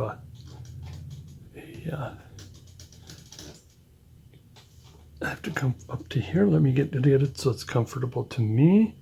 Then let me adjust the camera accordingly. Okay, if I do it right here like this, still no. There. Is good. Mostly. So with that, of course, is the clacking of the visor on the camera. Okay, last Now that's just another look. There it is, the first clack. Now I'm going to put the pencil marks in. Or pencil marks, I'm going to put pencil marks. You see, I can't chew gum and think at the same time. Eyeline in. And see, it seems to skirt right around the little bumps. I'm going to have some knives handy here, other knives, chisels handy, and make sure everything is cleaned. But away we go. And of course, especially with the nose, you see there's some pickings there. And I'm going to put this right where the nose is. I'm going to put that right where that nose is. I'm going to put that line there. How are we? Okay. Not okay. If you go this way, yeah, you know, it's kind of interesting. It's probably because of the shadow. If you go this way, it looks fine. But this way, let me move that around to the shadow. It looks like this is farther in. Let me just look at it a little bit. I guess yeah, it is right. So the difference between the two is here and here. So it's all the same distance, give or take. All right, let's see. He's gonna kind of a semi-wide eye.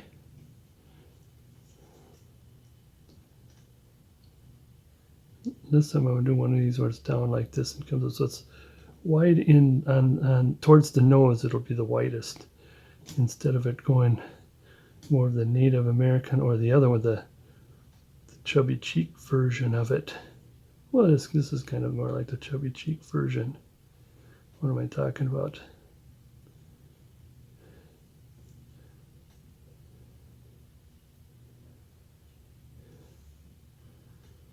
Give or take. All right.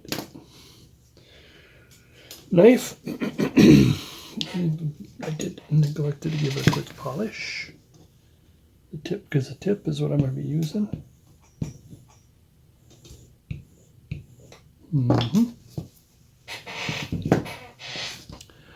Let me come over here. I always like to, I like to do something like that to take the rub off of it. Okay, here we go. Straight down.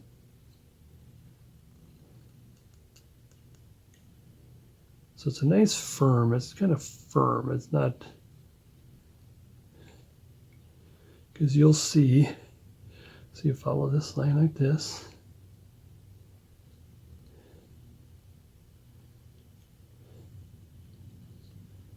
Down.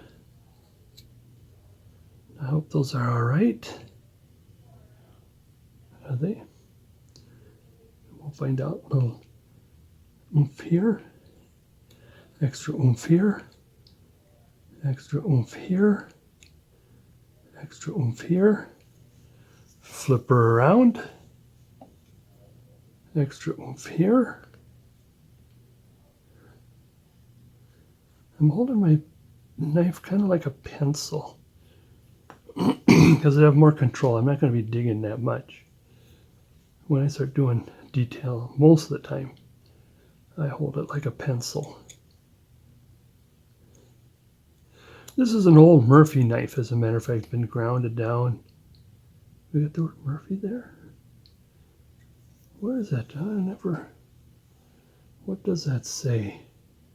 Oh, made in Germany. Well, that's interesting. A Murphy knife made in Germany? Is that true? Huh. This is one of those knives. Is there anything written on it? That I got when you belong to clubs. And somebody passes or no longer cares to carve. And that's when they sell, or the in-laws or the family would sell, get rid of. I picked this up. And then come in this way, this, and it goes down.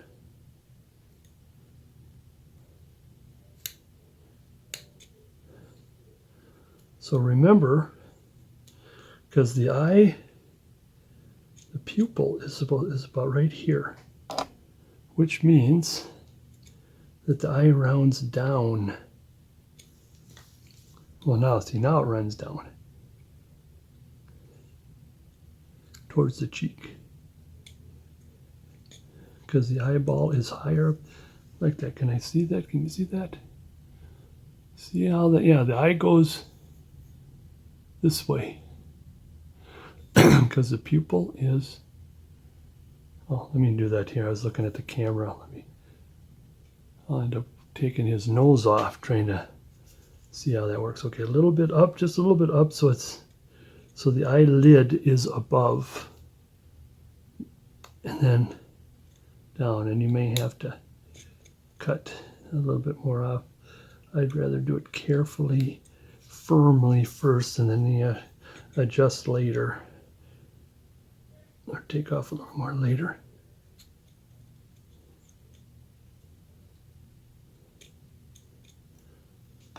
See how that worked on this side. Can I get the light on it? Where are you? Where's the light? Comes down. I don't think I can get this much light as I can. I think that, see the problem there, we're going to take care of that a little bit. What we can't see it on the side is we're cutting two birds with one stone, as we are cutting, taking the pencil marks off. Is that a little better? Where are you? There you go. I can't get the light, unless you could see it better, because it's much better. Oops. We need a little bit of adjusting of the light there. Pardon me. It's not a UFO. Now again, we want to take this off.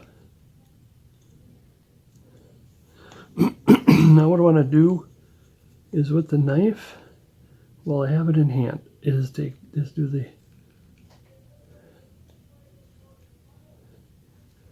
to take the upper lid or bottom lid, because I don't know if I want, depends on, you know, your younger people would have something like that. The bottom lid, how it comes up like that. And if you want to put an extra for Santa,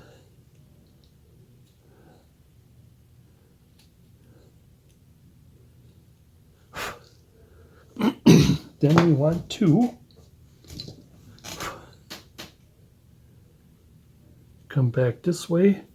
Two reasons is to round the ball, of course, around the lid with the ball. And I'm just barely holding on to the tip of the metal. Where are you? Are you still there? And you're taking pencil marks off. Now again, if you want to, well, we got this tool.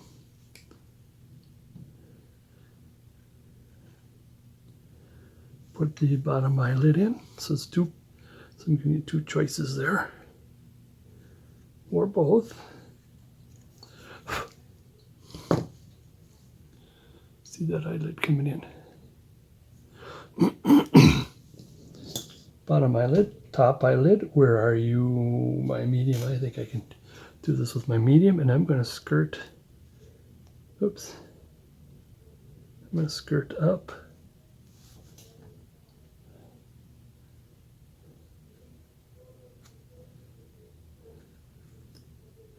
Yeah, this is a harder piece of wood, all right.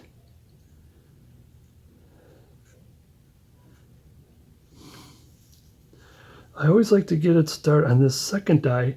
I like to get it started on this side, because sometimes when I start here and go all the way around, is that for some reason it is more closer to the eyeball, even though I think I'm fine with it.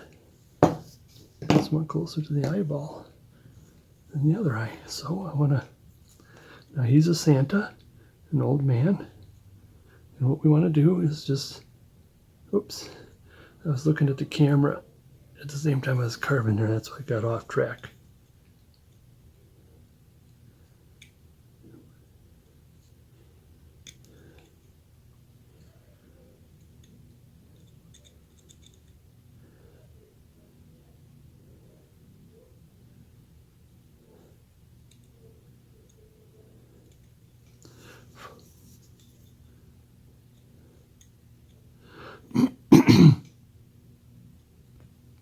Same with on this side.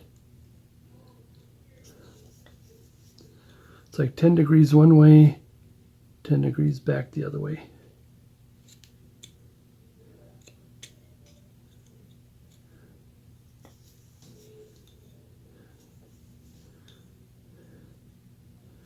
I have to come up a little bit. And there we go. Now there's a little bit of this and that. There's a little bit here. Now we come down here, right where I'm pointing, and you keep going down, and then you come up.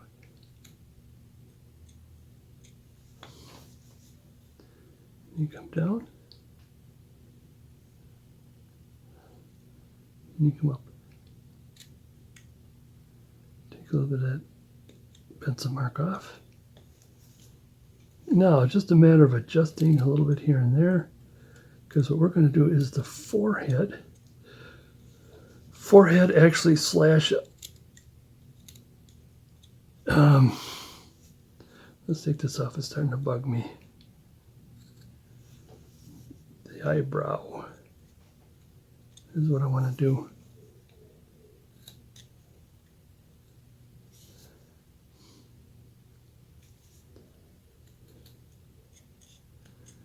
And what you want to do is to come in on a smaller tool. I don't think that is smaller. That is a bit smaller.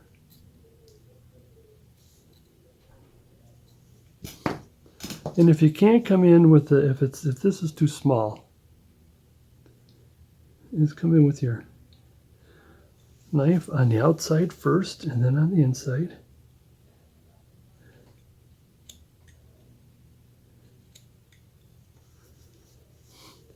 Outside first, and on the inside. And there you got a little extra hole there. And of course that is pickings, and I will do it that on my own. Don't want to waste your time. Okay. The brow. Sorry, it's like this. Where are you? There you are.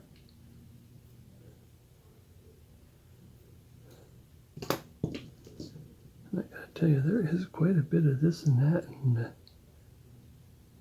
kind of starting to bug me.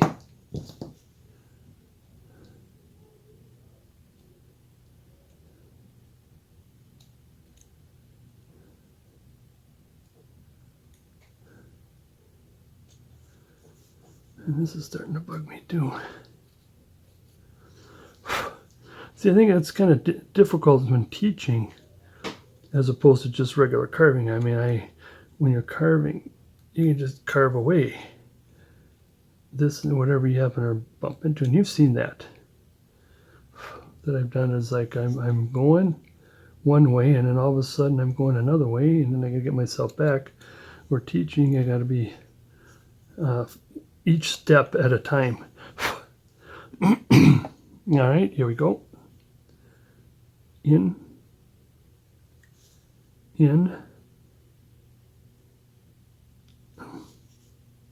See, did I go down as far as I wanted? Then continue on with the nose. See, the nose will keep going. And here, just to get the wood out of there. Even though it's not right, we'll take care of that. Take care of that horizontal cut I just did.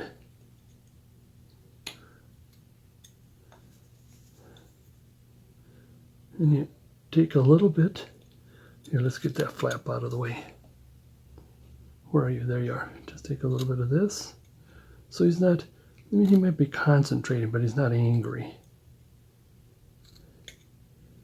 Taking the anger out of him, just kind of. And it keeps the nose keep coming up. So at that point, let me get my, now it's going to be a little more difficult to hold on to. And where are you? You're right there. And you're rolling And we're rolling.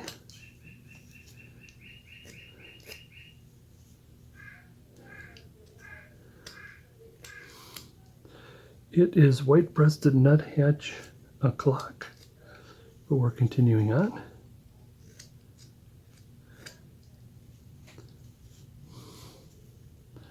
We still there?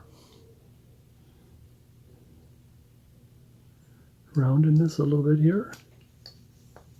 You probably could take a round chisel on that too if you want.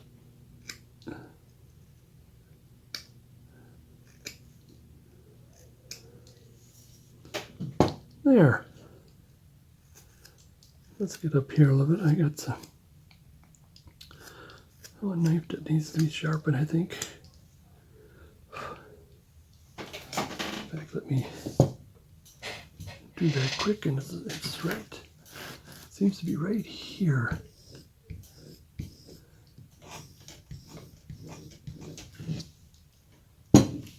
Let's come back here. What I could do is start by taking the black marks off, and I took out some of it. Okay, I want to take some, make sure there's not too much square.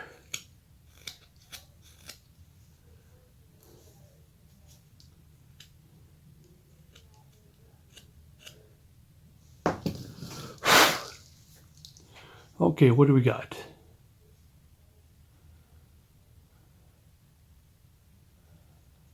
Oh, he's doing pretty good. I think what we're going to do is, he's still a little angry looking. I want to lift this up just a little bit. Just, where are you? Oh, I'm sorry. Where are you? Right there. We're just lifting this up a little bit.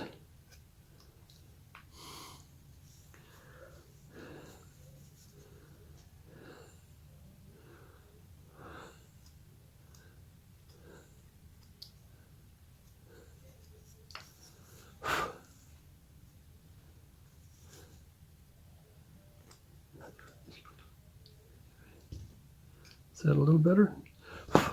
Now the reason why the bone is a little higher than it should, well, the higher you get, the more bushier you can get your, I'm just going to put them in right now.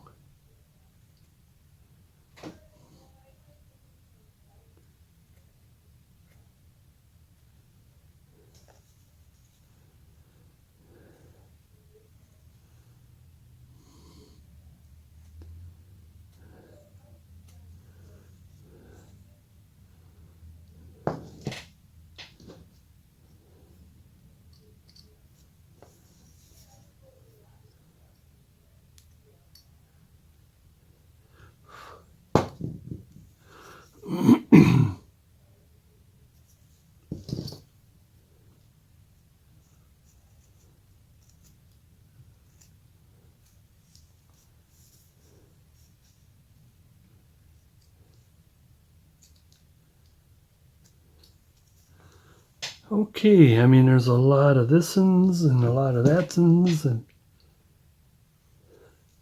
like I said, I don't want to waste your time with me doing all kinds of pickings. Where is my, here it is.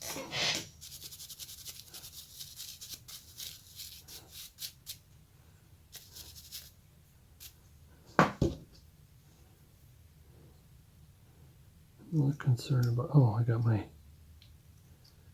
LV. I want to get, should have got my smaller knife in there, but I'll pick later.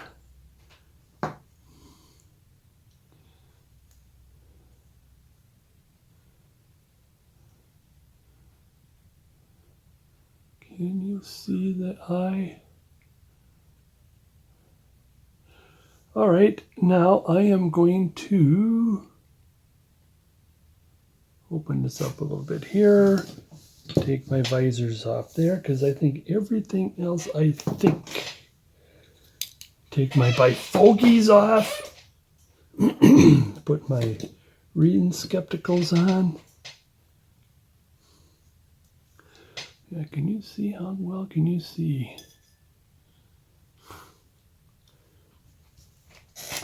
What I want to do is I want to get to the beard. Beard is kind of the most roughest thing.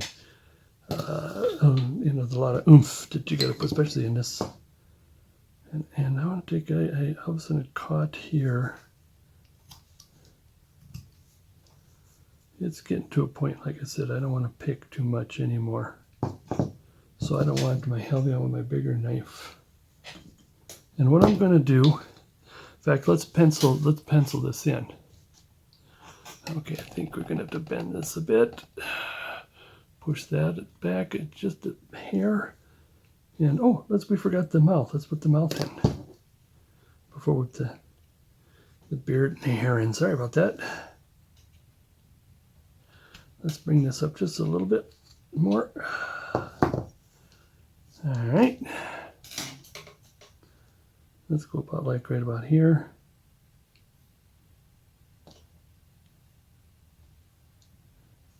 Now this time, usually I take my V, but as of late I've been taking my round tools, but I want my number 11 5 mil. So I think we can still squeeze it just a little bit here. Right underneath the mark that I made. Oh, I neglected to put, well, I didn't have my knife. I didn't put anything in, so sorry. I didn't neglect anything because I didn't have a knife. And again, careful. Now, if you've been doing my other carvings that have a mouth, you know, mouth, upper lip, bottom lip, is that when you cut, when you get close to the cut, close to the mouth, and you get this little, no matter how small it is, you stop, put the chisel down, pick up the knife, get that out of there. Because if you try to flick it with your chisel, there goes the upper lid of the mouth. I've done that several times. You know what the worst part is? Key word is several. I think I learned the first time. Let's just get this out of the way here. First few times I thought, well, that was kind of the way it is, until finally I realized, oh, wait a minute, I'm the one that's screwing that up. Mouth, straight in. At an angle. Looks like, boy, that's a big cigar he's smoking there.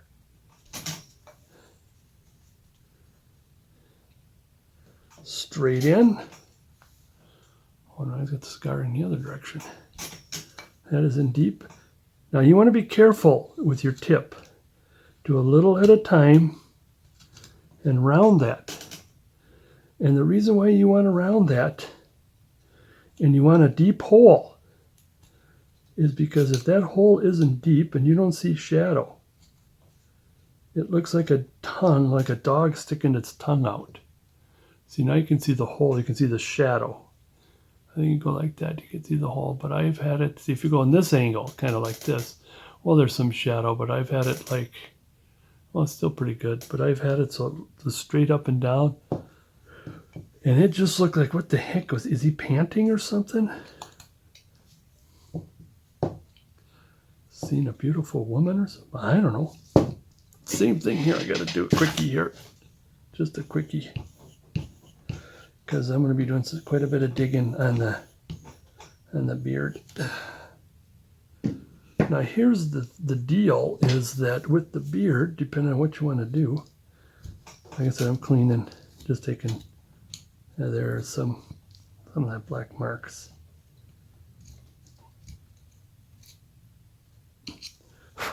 That's why I go on the back side and clean it off instead of doing front. Let's round that a bit. Probably will take my detailing knife and round that a little more and make it bigger a little, make it deeper a little more. All right, here I'll pencil in because usually I dive right in. That goes at this angle like this. And sometimes you want to pencil in because you want this to match this. And if you're not paying attention, like I've done several times, is that this rounds nicely, but then this kind of comes more straight down, and it's not right. And it's going to be the same with the other side. We'll just do that quick angle, about 20, 30. Wider is better, 30, 40 degrees. And make a little bit of bend. But in this case, like I said, this is hardwood. Now I'm going to come back this way and come back this way. Same here. Oops. Slip, but that's okay. And that's one thing about the beard is that it is imperfect. If you slip, just kind of fix and adjust. Upside down. Come back the other way. Get that chip out of there. Long chip. Oh, carefully don't hit that mouth. I've done that several times. I'm not paying attention. Because see, when you're doing this is kind of one of those just rough and quick and dive deep and put your muscle into it, and then you kind of don't pay attention to the little details, that the delicate detailing. And try to finish this one. Now I've done this recently. You can either ignore this step or you can do it. I'm going to do it anyways because it's another step. Ignore this if you want a little more rougher as I get in there and I go deeper.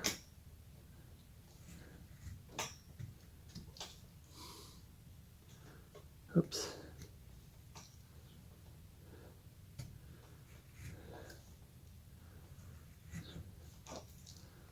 Goes a little more deeper. And you can turn it a little more too if you didn't turn it as much as you wanted with the knife. It's a little mechanical, of course. Oops. Have to come down in this direction.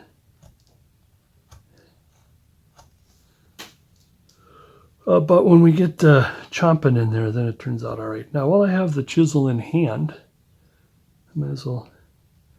Now, another thing I've been doing differently is I've been having it come out. Last times, like I said, I want to do something different each time, is have the beard come down, or the mustache come down. And usually I follow it and that's it. And I don't have it come down and break the bottom.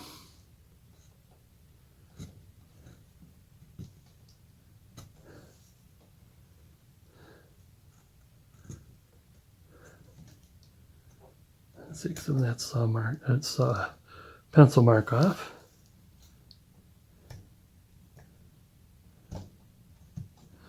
Now when you do this, very carefully go down, not across, because if you go across you might chip some of that away.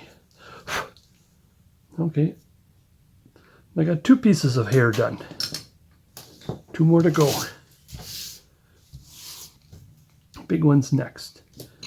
Then, this is where I do this. Well, we'll get this when it gets the ear. I think I got that goofed up right now. There is, you do one of these,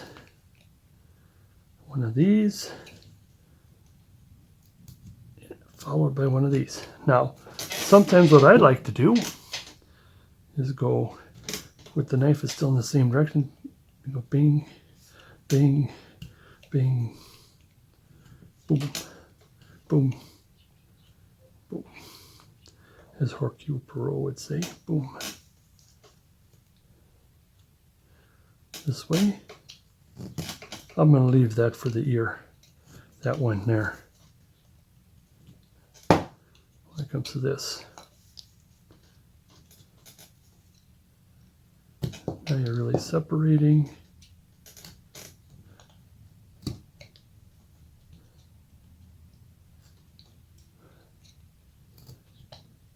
Oops, look what happened here. Let's just hope that, well, I can bring that in a little bit more. It seems to be fine here.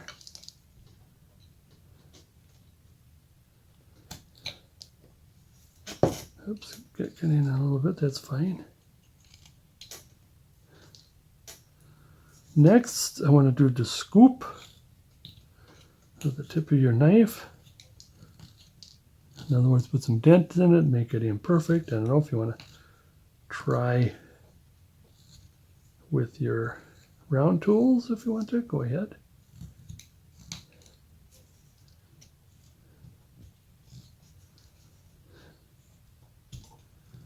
I haven't done that. I never did that to the mustache. I don't know if you want to make it kind of chippy and come back the other way.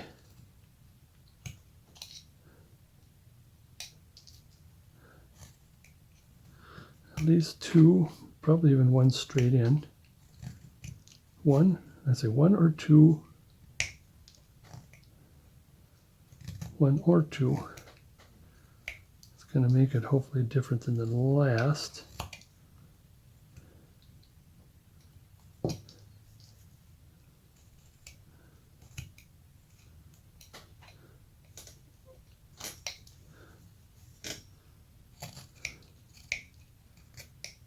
I didn't do it to this one, but I want to be careful.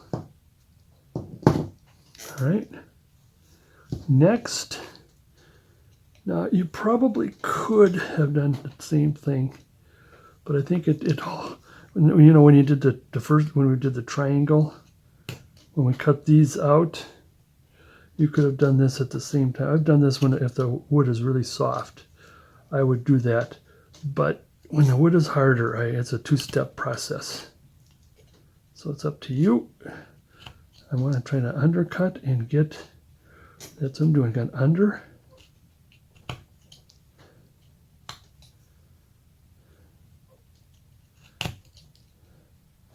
As under as you can get.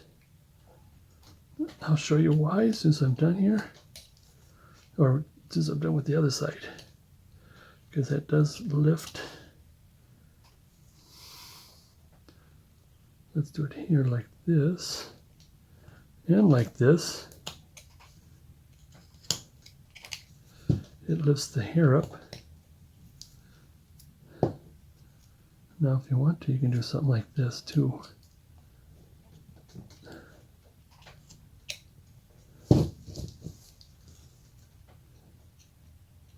That was not a maneuver, I was just trying to just slip it out of my hand and I had to grab it quick.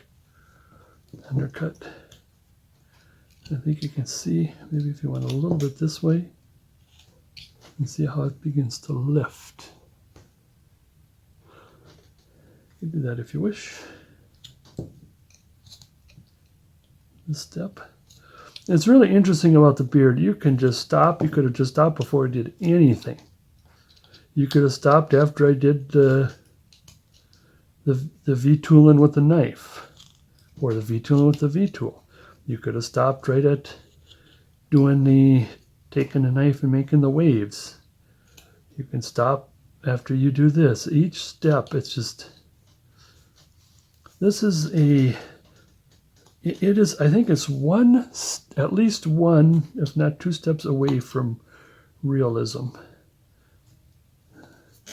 I mean, there's extra if you want to make this realistic. And if you have the opportunity to learn how to do hair realistic, make sure you do that, especially, you know, if it's a class or something.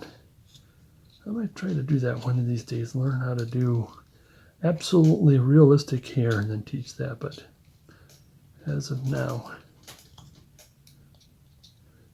this is kind of more of a caricature hair.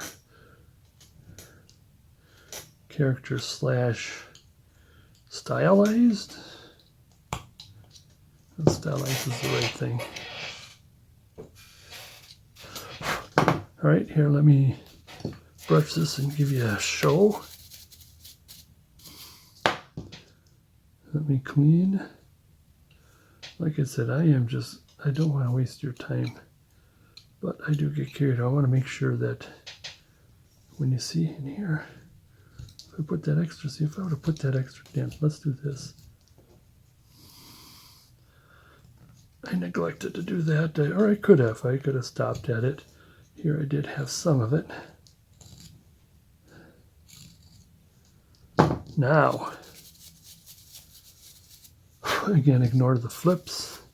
Like that one there. Okay. And see, this one here didn't go all the way through. See how that lifts up. And then when you put this little round right at the tip, and you put this roundness at the tip, it really, it's just this kind of a happy beard mustache. Now I want to take my medium V and do, whoops. And when you do this, make sure it's not parallel. Do a little bit with this right here. Here, let's show it this one here. You can turn it, twist it. And once in a while, you go across. See, look here. See, I'm doing this and I'm going across. Now let's just say, let's do some parallel here. You say, oh no, I did a parallel. That looks too, I mean, if you wanted parallel, but it looks too mechanical. And then you get in there and you do a couple of against, and all of a sudden it makes it more realistic.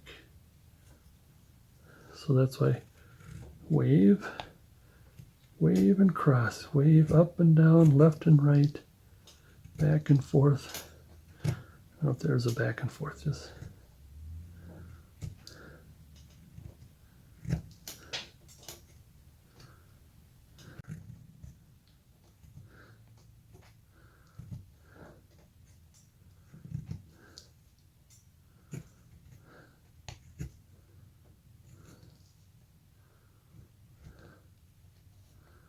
and I want to get up here just a little bit, and I think if I need to do some more, I'll now kind of same thing with the back. Depends on how you want to do it. I just, because I want to be careful up here, so let's just get a, oops, oh, I got that nice and wide. That's good. Maybe I didn't want it as wide, but show you how wide. See, I'm just doing a quickie here. Okay, I'll take that ear off. Maybe just a little bit of this. See, when it comes to like the back or something, I just do a quickie. Or the same. I mean, if you got like a nice flowing hair, old world Santa, then yeah, you want to do the back like you do the front, because that adds to some of the characters. Well, I'll do this.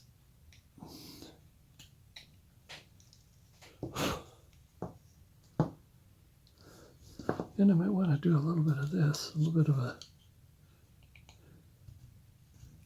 kind of a twist, a little bit of coming back like that.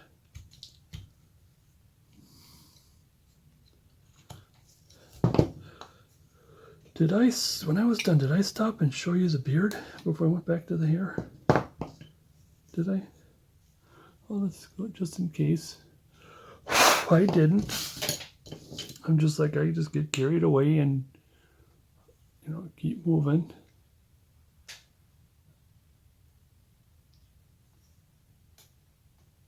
Oh, there we go. I was going to say, was that my eye? There we go. It was unfocused there. I thought that was my eye. I think that's why I need to have this thing cleaned. So that's the center. Now, like I said, this is how I started with the back, and I'm just going to kind of do the same thing. I just want to this and that, because of the way the grain is, I can do the top, middle, and top. and then I'll come back with the bottom. And that's what I neglected to do with the beard.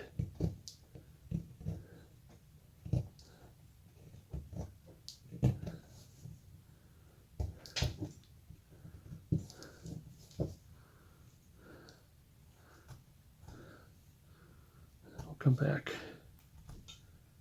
this way and underneath.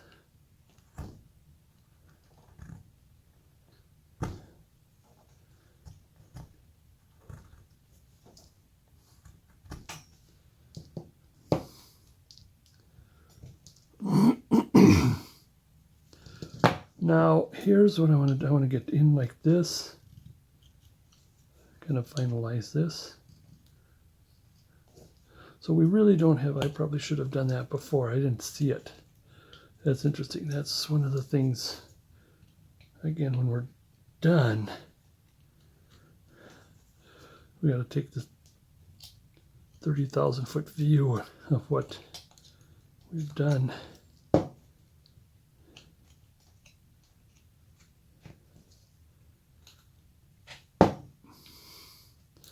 And it's much easier then to be adjusting than trying to figure out how things work. How much of that is out of there and how much is still flap.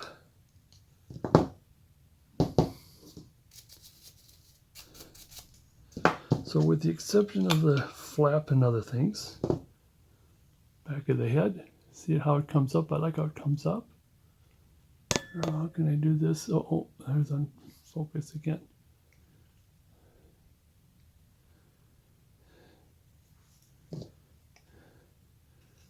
And we forgot this here.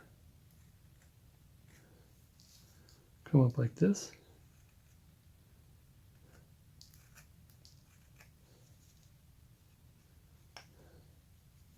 Same here.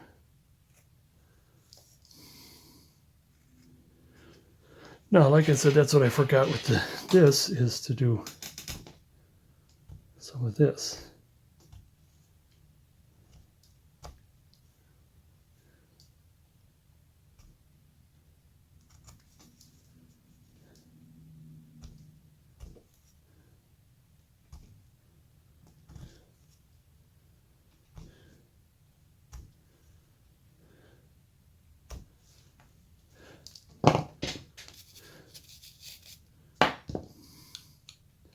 Again, I'll pick later, because last but not least, other than picking, is of course the ear. Now in retrospect, now that everything is done and in, now I can make some adjustment. The ear is supposed to come up. I might want to have it to come up here, because that's the way the back, I could leave it like that, but I know that this is going to come at least here. I was going to say, if he's got a big ear, let's make it go a little higher. And it's got to be, like I said, no, probably on the left. So it's almost like that. Here, let's bring it in. I think we're going to keep him having a big ear for two purposes. One, the bigger the ear, the more you can see what I'm doing.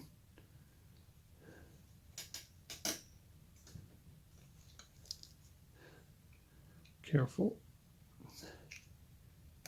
Like I said, this is hardwood, so that could snap right off. See how much easier when we kind of figured out the ear a little bit before, and now when we adjust, it's just that much easier. But when you get very proficient at the ear, like I said, I could. But when it comes to teaching, it's a little more difficult. Is that you can probably put in a perfect ear right off. I'm iffy about, I think, almost perfect, and then remember this comes down. Almost perfect, except just a little bit of this and that. Let's get the other side.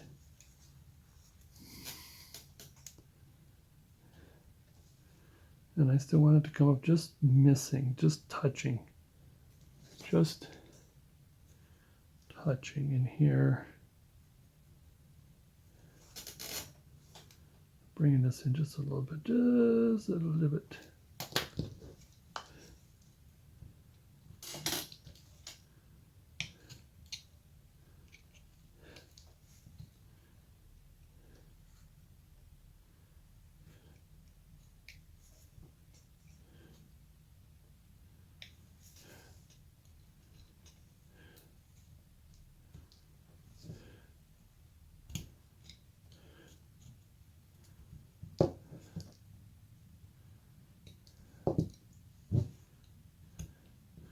Comes down.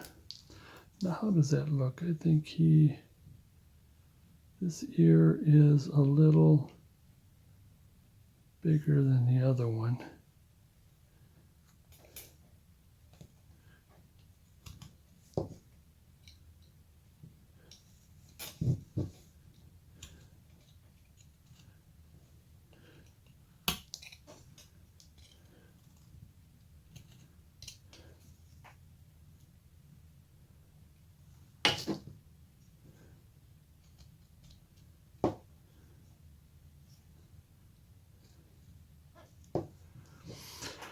All right, the ear is kind of a little flat,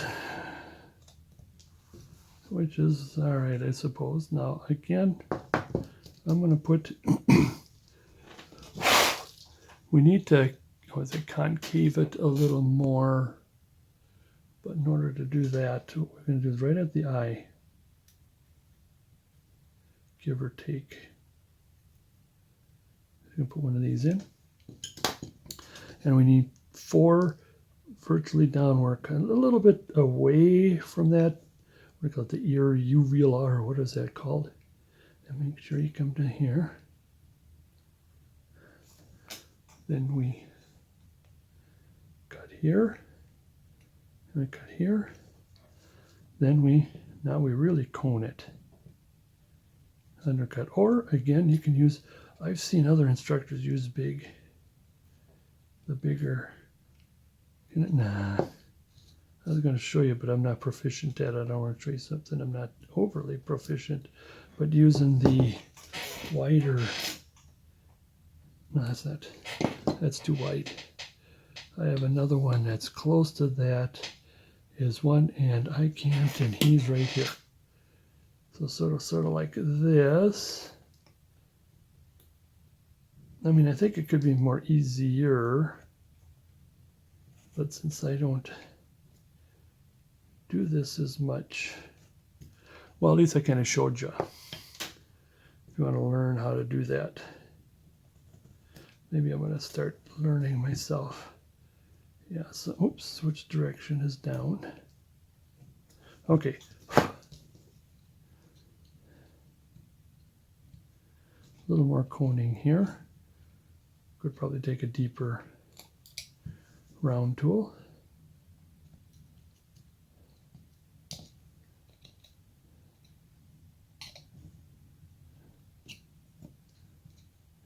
Oops, that's probably because I didn't dig deep in there. There we go. Now here's what we want to do is this. Oh, am I off? Dog busted. There we go. Nope. This. Now, did you see that? Did you see how I did this? Well, like I said, I'm not good at it. That's why I didn't care too much to teach it. This is like a number 9. Oh my goodness, what is that? That is a 10 to 15.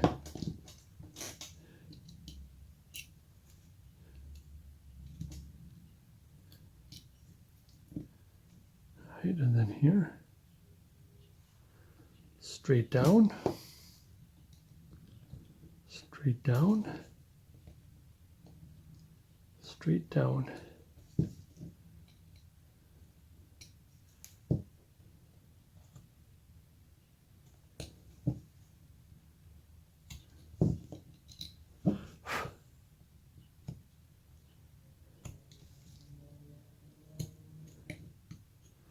Let's take that off of there.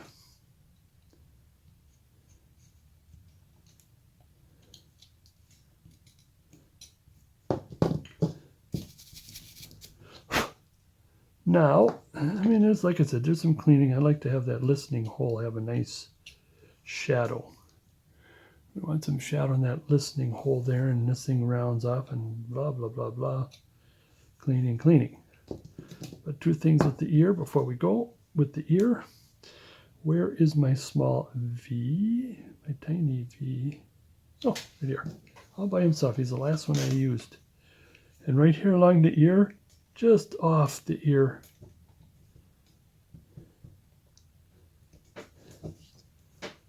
Oh, am I off again? That's what it did. That's me making that kind of noise. And then I want to about half-ish or 2/3 down-ish, like that. Now, like I've mentioned before, others have put this extra.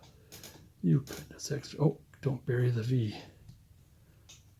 And they've done some chopping in there. I'm not going to do that. They will separate. Well, let's do it. I brought it up, so I might as well mention it. I'm going to get around there. My foot is on something making a lot of noise down there. It may be irritating to you, but it's certainly irritating to me. So there's some, depends on which direction it goes. Each ear is different. Okay, that's what I always say. Okay, first we put this in. Have you ever had a slip of the knife? That's what I always say. Funny thing. A slip of the knife and you screwed up the face and you cuss and swear, whatever, and then you fix it as best you can and it looks, let's do another one. Put it down, do another one kind of a thing. And then later on in life, you see somebody who looks just like that you just carved. Hey, I made a mistake once and it looked, oh, sorry. Didn't mean to say that. But again, we're going to cut somewhat away.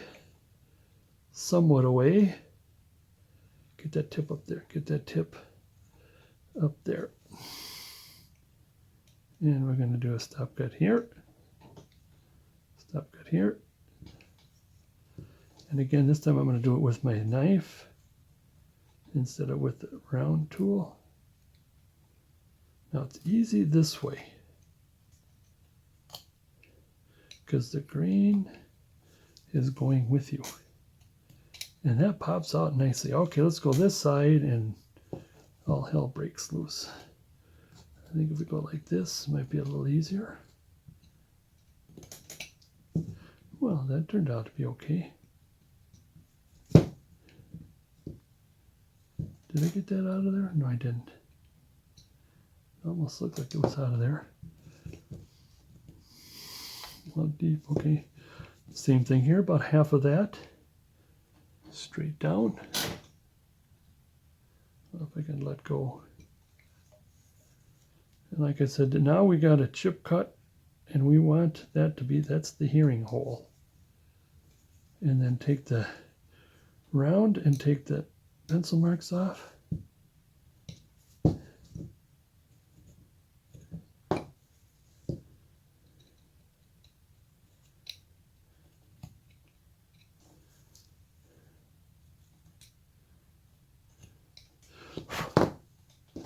How does that hearing hole look as far as shadow?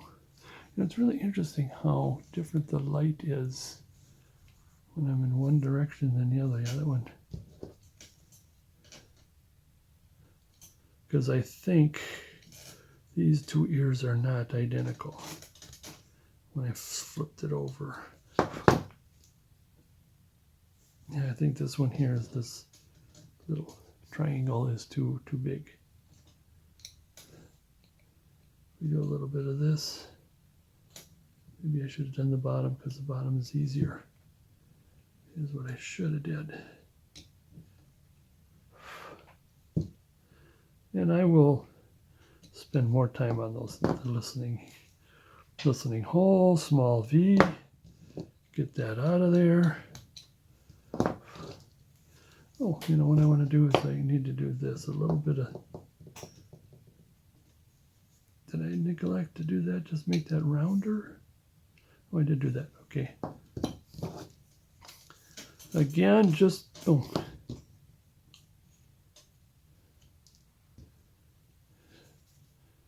little bit of shaping, okay. Just in.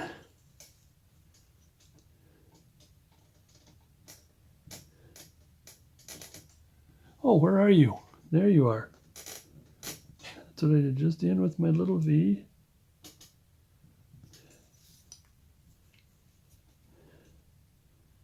Come in. Oops, that was a slip. I didn't want to do that. Halfway in. Like I said, some people like to do a little extra here. Yeah, if you take a class on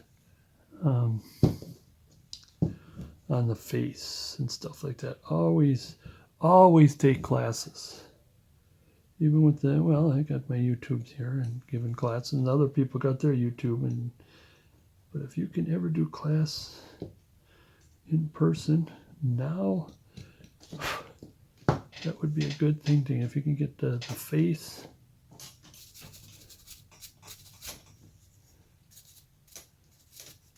Take it. So many extras, somebody's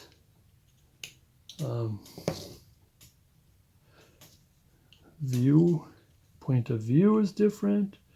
Learn something new.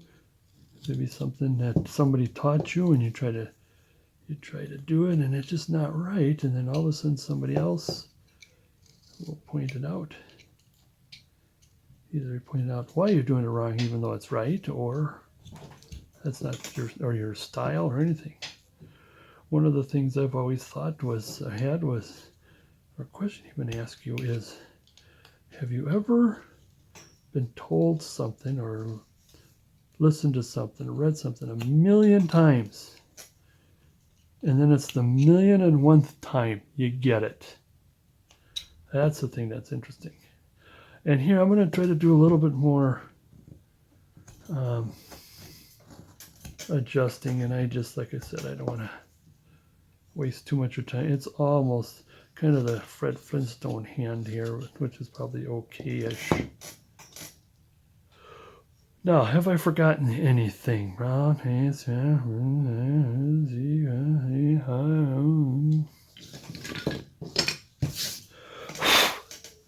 with that, I think I'm going to leave that.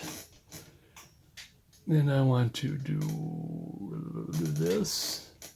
Oops, I didn't want to do that. Adjust the camera, put my arm down, and boom, hit you in the nose there. I didn't want to do that. Okay, here we go. Where's the last? Oh, I'm sorry, I did forget something. Yes, indeed. Yes, indeed. The ear is this here. Let's see, how can we start this? Is you want to do an undercut. Be very careful with this undercut. Now, the thing is, with what I did is I didn't have enough ear. Sometimes if you want to have the Dumbo ear, that's fine too, because, caricature, is you want to get underneath, and you definitely want to do some undercutting because you want to get that ear flapping out. Sorry about that. This one's almost there. Underneath.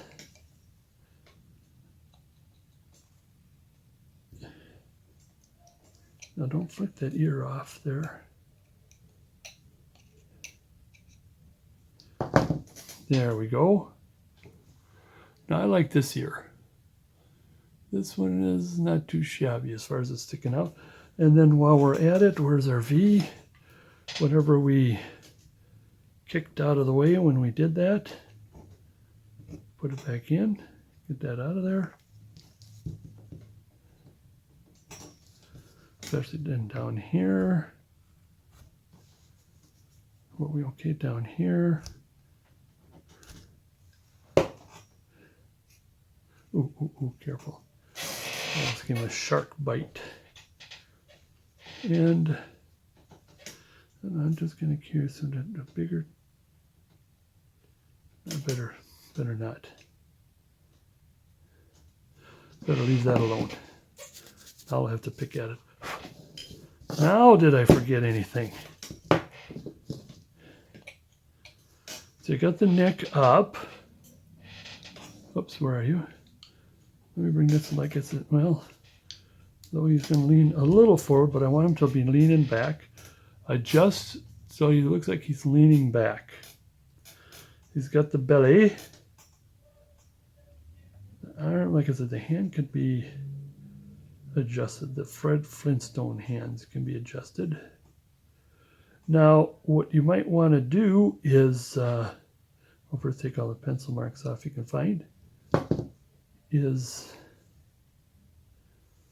now when you paint this, you could have sort of like a North Pole, or I would say NP, not North Pole, but NP. You don't want to give it away. He's Santa undercover Santa. And I do have my book, The Undercover Santa. Unfortunately, I did not have it with me. That was the dumbest thing. However, I have that on my, in my MailChimp email blast that I sent out. And I don't know if I mentioned, I believe I mentioned, is look down into the description down below, just below me here. Let's go this way. Santa's pointing that way. And it has a, actually it says you want free patents. And that's where you go in there, give me your email address. And what happens is that I send, hopefully once a week, not only the latest, my latest products, being the rough outs or books or whatever. I got a lot of ebooks too. But also I let you know when the latest YouTube is out. So do sign up. And when I give you especially the first email, there's a list of all the other free, because once in a while I would email to say I got a free pattern out there, so I collected all of them. They're all there. I also have a free ebook on all the patterns of all of my YouTube. So you can just have that ready when you go to my YouTube. And that's 2020 and before. This year you'll have to wait till next year before I get the 2021 pattern book. But there he is. He's floating. I could have had him more like my saucer sled Santa that it's in the Wood Carver's Illustrated magazine. And because what you can do is you can spin it, because it has a little bit of rotate to it. And if you want to put a little bit of rotate to this, because like he's drifting along. But there he is. Sign up below. And when you sign up, you will see a connection to my, when you get your first email blast, your email from me, is you will see the connection of my undercover Santas. And he is an undercover Santa. He is out there.